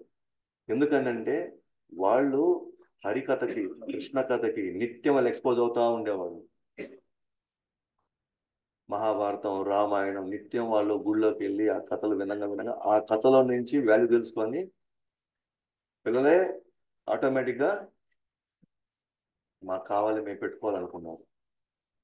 మరి ఈరోజు చదువులు ఏమవుతున్నాయి? నువ్వు పెట్టుకో కాబట్టి నేను డబ్బులు ఇస్తాం, కాబట్టి నువ్వు ఏడైనా పెట్టుకో, ఏమైనా చేసుకో, కాబట్టి మన అలా వృద్ధాశ్రమం పెడతాం, మేము డబ్బులు పంపిస్తాం. మనం ఒకటే అర్థం చేసుకోవాల్సింది ఏంటంటే ఆ తప్పు పెద్దవాళ్ళదే, ఖచ్చితంగా పెద్దవాళ్ళు. సో ఈ రోజు ఈ రోజు కూడా మనం కూడా భగవద్గీత, భగవన్నామం వాళ్ళ దగ్గర మనం చేయించలేకపోతే మనం ఆశ్చర్యపోవాల్సిన అవసరం లేదు. ఖచ్చితంగా ఇదే హిస్టరీ, చరిత్ర అదే రిపీట్ అవుతుంది మళ్ళీ, దాంట్లో ఎటువంటి సందేహం లేదు. కాబట్టి అర్జునుడు ముందుగా నేను పెద్దవాళ్ళు లేకపోతే, పెద్దవాళ్ళకి ఆవశ్యకత అదే. మనం అనుకుంటే పెద్దవాళ్ళు పని చేయడానికి పనికి రారు కాబట్టి మాకు అవసరం లేదు అనుకుంటున్నారు. ఇక్కడ ఎలా సంపాదించాలి, ఎలా తినాలి అది చెప్పాల్సిన అవసరం లేదు. జంతువులు కూడా ఆటోమేటిక్గా నేర్చుకుంటాయి, ప్రకృతిలోంచి అవి నేర్చుకుంటాయి ఎట్లా బతకాలి అనేది. కుక్కకి నేర్పిస్తున్నారా ఎట్ట ఈత కొట్టాలని? ప్రమాదం వస్తే ఏం చేయాలని కుక్కకు నేర్పిస్తున్నారు, ట్రైనింగ్ ఇస్తున్నారు ఎవరైనా? ఆటోమేటిక్గా సహజసిద్ధంగా. కాబట్టి ఎలా బతకాలని చెప్పడానికి యాక్చువల్గా మనం మానవులుగా అసలు జన్మించాల్సిన అవసరం అసలు లేదు. ఒక అనాథ రోడ్లో ఉన్నాడు, ఎటో పెరిగి పెద్దవాళ్ళు అవ్వడం లేదు వాళ్ళంతా, ఎట్టో దందాలు చేసుకుంటారు, ఇక్కడ పోయి అది చేస్తారు, ఆడపోయి వాళ్ళ మొత్తానికి బతికి బయటకు వెళ్తారు. కాబట్టి బతకడానికి పెద్దవాళ్ళు అవసరం లేదు, యాక్చువల్ తల్లిదండ్రులు అవసరం లేదు ఎట్ట బతకాలనడానికి. కానీ పాయింట్ ఏంటంటే భక్తిలో ఎలా పురోగతి, దానికి తల్లిదండ్రులు అవసరం, దానికి పెద్దవాళ్ళు అవసరం, దానికి ఈ కుటుంబ వ్యవస్థ అంతా కూడా వచ్చింది ఇక్కడ. మిగతాది ఎలా ఎంత బతుకుతారు, ఎంత అంత తలరాత ఆల్రెడీ రెడీగా ఉంది అంతా. ఎంత సంపాదించాలి, ఎంత ఎదుగుతారు, ఏ స్థాయికి వెళ్తారు, ఇది ఆల్రెడీ మన పూర్వజంలో మనం చేసుకున్న పాప పుణ్యాలను బట్టి ఆల్రెడీ ఆ లెక్కలో ఆటోమేటిక్గా వచ్చేస్తుంటుంది. సింపుల్. ఇక్కడ కష్టపడ్డ వాళ్ళు మాత్రమే పైకి వెళ్ళింది ఇక్కడ అంతా.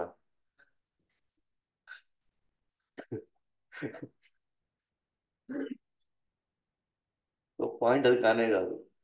అవి ఎలా ఉన్నా, తలరాత్రి ఎలా ఉన్నా సరే భక్తి ఇవ్వడం అనేది మోస్ట్ ఇంపార్టెంట్ థింగ్.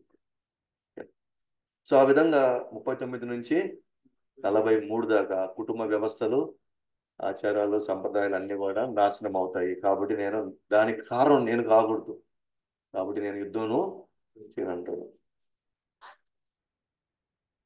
ఆ తర్వాత 44లో అయ్యో ఘోరమైన పాపకర్మను చేయడానికి మేము పడడం ఎంత విచిత్రం.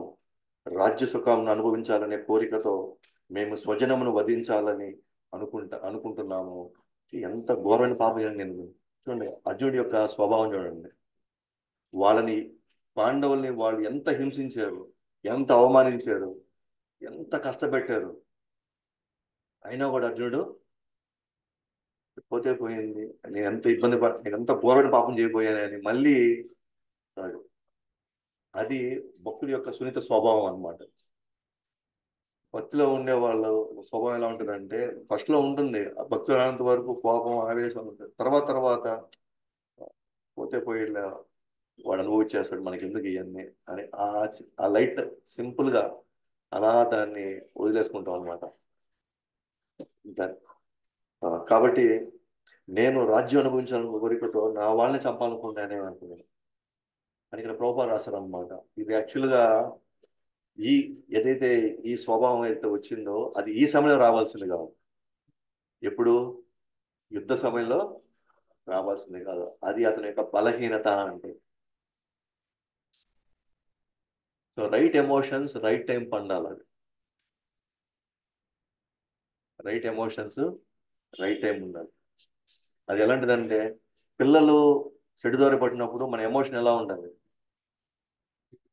స్ట్రిక్ట్గా ఉండాలి. అక్కడ మనం ఎమోషన్ మార్చామనుకోండి, అయ్యో నాకుండే ఒకే కొడుకు, నేను ఏం చేసి ఏమవుతాడో అని ఆటోమేటిక్గా కాబట్టి ఇక్కడ రైట్ ఎమోషన్స్ రైట్ ప్లేస్ లో ఉండాలి.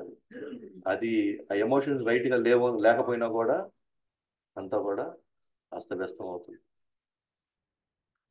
కాబట్టి 45లో నిరాయుధుడను ప్రతీకారం చేయని వాడను అయిన నన్ను ఆయుధాలు చేపట్టిన ధృతరాష్ట్ర తనయులు యుద్ధ రంగంలో వధిస్తే అది నాకు మంచిదే. వాళ్ళని చంపితే ఇంకా మంచిదే నాకు. ఎలాంటి స్థితిలో ఉన్న అర్జునుడు ఏ స్థితికి వెళ్ళిపోయాడు చూడండి. నన్ను చంపినా పర్వాలేదు అంటున్నాడు. Which is not good. అది కరెక్ట్ కాదు. ఆ లాస్ట్ లో ఇంకా 46 శ్లోకంలో సంజయుడు పలికెను, రణరంగంలో అర్జునుడు ఈ విధంగా పలికి తన ధనుర్బాణాలను పక్కకు పడవేసి దుఃఖముచే మనసు ఉద్విగ్నం కాగా రథములో కూర్చుండిపోయాడు. ఇప్పుడు పాయింట్ ఏంటంటే 4 కారణాలు చెప్పాడు కదా అర్జునుడు. అది సరైన నిర్ణయాలేనా?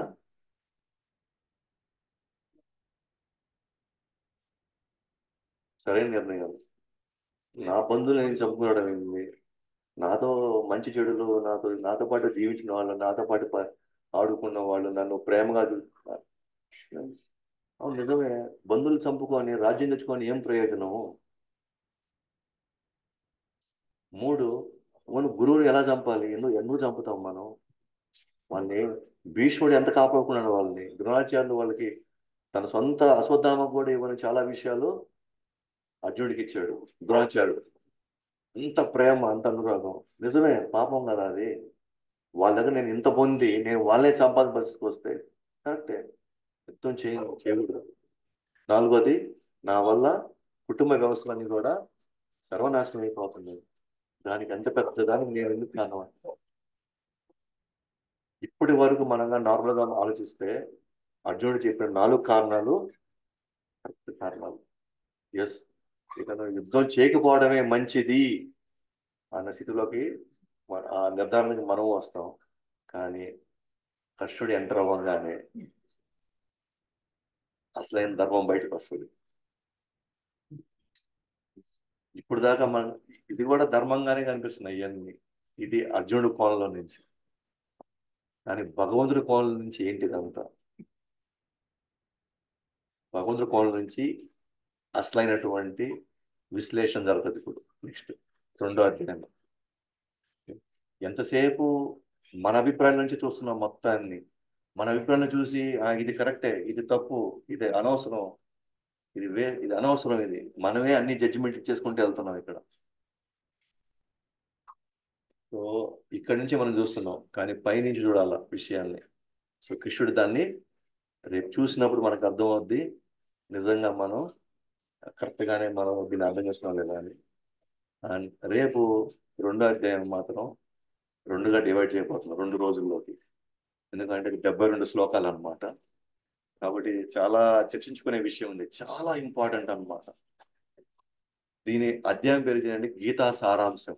అధ్యాయం పేరే అంటే 18 అధ్యాయాల గీత క్లుప్తంగా 2 అధ్యాయంలోనే కృష్ణుడు మన ముందు తీసుకొస్తాడు అన్నమాట. సో అసలైనటువంటి విషయాలు మనం ఇంతవరకు ఆశ్చర్య కలిగించే విషయాలు ఉన్నాయన్నమాట 2 అధ్యాయంలో. చాలా ఇంపార్టెంట్ అధ్యాయం. దానికి కరెక్ట్గా మనకు కానీ పర్ఫెక్ట్ గా బేసిస్ పడింది అనుకోండి, ఆ నుంచి మనకి ఈజీ 3, 4, 5, 6 చాలా ఈజీగా ఉంటుంది. కాబట్టి ఎట్టి పరిస్థితుల్లో మాత్రం 2 అధ్యాయం మాత్రం మిస్ కావద్దు. ప్రతి అధ్యాయం దానికి ప్రత్యేకత ఉంది. మీరు చూస్తారు, అప్రిషియేట్ చేస్తారు అనమాట. ఈ భగవద్గీతని ఇన్ని సంవత్సరాలు చదవకుండా ఎట్లా ఉండగలిగాము, ఎట్లా వదులుకున్నాం మనం, అసలు చదవలేకపోయామే అని మనం 18 అధ్యాయం తర్వాత మనం ఒక్కొక్క అధ్యాయం పోయే కొన్ని మనమే బాధపడతాం అన్నమాట. కాబట్టి ఎంత అయిన తర్వాత ఇప్పుడు ఒకరు హ్యాపీగా ఉన్నారనమాట. అంటే దుఃఖముచే మనసు ఉద్విగ్న కాగా రథంలో కూర్చుండిపోయాడు అర్జునుడు అని తెలియగానే ఒకరు హ్యాపీగా ఉన్నారు. ధృతరాష్ట్రుడు అనుకున్నట్టుగానే స్థల ప్రభావం బానే ఉంది. వాళ్ళే ఇచ్చేసారు. అర్జునుడే వద్దన్నాడంటే అసలైన వ్యక్తి అతనే. కాబట్టి ఇచ్చేసే అవకాశం ఉంది. రైట్ డైరెక్షన్ లోనే పోతుంది బండి. కానీ సంజయుడు వెంటనే చెప్తాడు, నీకంత సీన్ లేదు. నీకు ఆ సంతోషం ఎక్కువసేపు ఉండదు. హీరో దిగబోతున్నాడు, అతను ఆ స్థితిలో ఎక్కువసేపు పెట్టడు. కాబట్టి కొద్దిసేపు ఆనందపడలే. ఎప్పుడు దాకా? హీరో వచ్చేదాకా, కృష్ణుడు వచ్చేదాకా ఇదంతా సరే అని చెప్పి. ఇదే లింక్ లో సెకండ్ అధ్యాయం స్టార్ట్ అవుతుంది. కాబట్టి ఆ విధంగా మనం ఈ మొదటి అధ్యాయం ఒక రోజులో కంప్లీట్ చేసుకున్నాం. ఏదైతే ఈ 2 రోజులు మనం చెప్పుకుంటామో, దయచేసి నెక్స్ట్ వారం వచ్చే లోపల ఫస్ట్ భావం చదివేసేయండి. శ్లోకం ప్లస్ భావం. తప్పు జరిగినా ఏమి ఇబ్బంది ఏం లేదు. భగవంతుడు ఏమి కన్నెర్ర చేసి మనల్ని సరసర కాలే నూనెలో నా శ్లోకాలు నువ్వు తప్పుగా చదువుతావా? ఏం లేదు ఇక్కడ. మనం ఎంత మనం చేయడానికి మన కృష్ణుడు అంత సంతోషపడుతుంటాడు అన్నమాట. ఎంత పడడానికి ప్రయత్నిస్తామో అంత సంతోషపడతాడు భగవంతుడు. కాబట్టి మన ఎట్టి పరిస్థితుల్లో మనం ఇంకా కానీ మీకు ఇంకా సమయం చేయాలనుకుంటే భాష్యం కూడా చదవండి మీరు. మీకు నేను చెప్పే విషయాలన్నీ కూడా చదువుతూ ఉంటే ప్రభుపాద వారి కామెంట్, ప్రభుపాద వారు స్వయంగా ఆయన రాసిందనమాట. సో తెలియకుండా మనలో ఆధ్యాత్మిక బలం వస్తుంటుంది, తెలియకుండా మనలో ఉత్సాహం వస్తుంది, ఇంకా ఇంకా నేను వినాలి అనేటువంటి ఆనందం కలుగుతూ ఉంటాను భగవద్గీత. సో అందువల్ల దయచేసి ఇప్పుడు దాకా ఎలాగో టైం అంతా కూడా ఇన్ని సంవత్సరాలు గడిచిపోయింది. ఎన్ని వచ్చినా ఏమొచ్చినా సరే అరగంటలో మన జీవితంలో అల్ల కల్లోలమేం కావు. ఒక రోజులో అరగంట కావు. వాటి కొద్దిగా శ్రద్ధ పెట్టండి. మీరు మీరు అనుకున్న, మీరు ఊహించిన రీతిలో మీకు కావాల్సినటువంటి జీవితంలో అర్థము కానీ పరమార్థం కానీ మీరు ఏది ఆశిస్తారు మీకు అది దొరుకుతుంది మీకు. కాబట్టి ఇక్కడతో ఈ సెషన్ క్లోజ్ చేస్తున్నాను. సో రేపు మళ్ళీ మనం 2వ అధ్యాయం కలుస్తాం. శీల ప్రభుపాదికి జై, అనంత కోటి వైష్ణవ వృందకి జై, యుగధర్మ హరినామ సంకీర్తనకి జై, భగవద్వాణి శ్రీమద్ భగవద్గీత की जय, निताय गौर प्रेमानंद।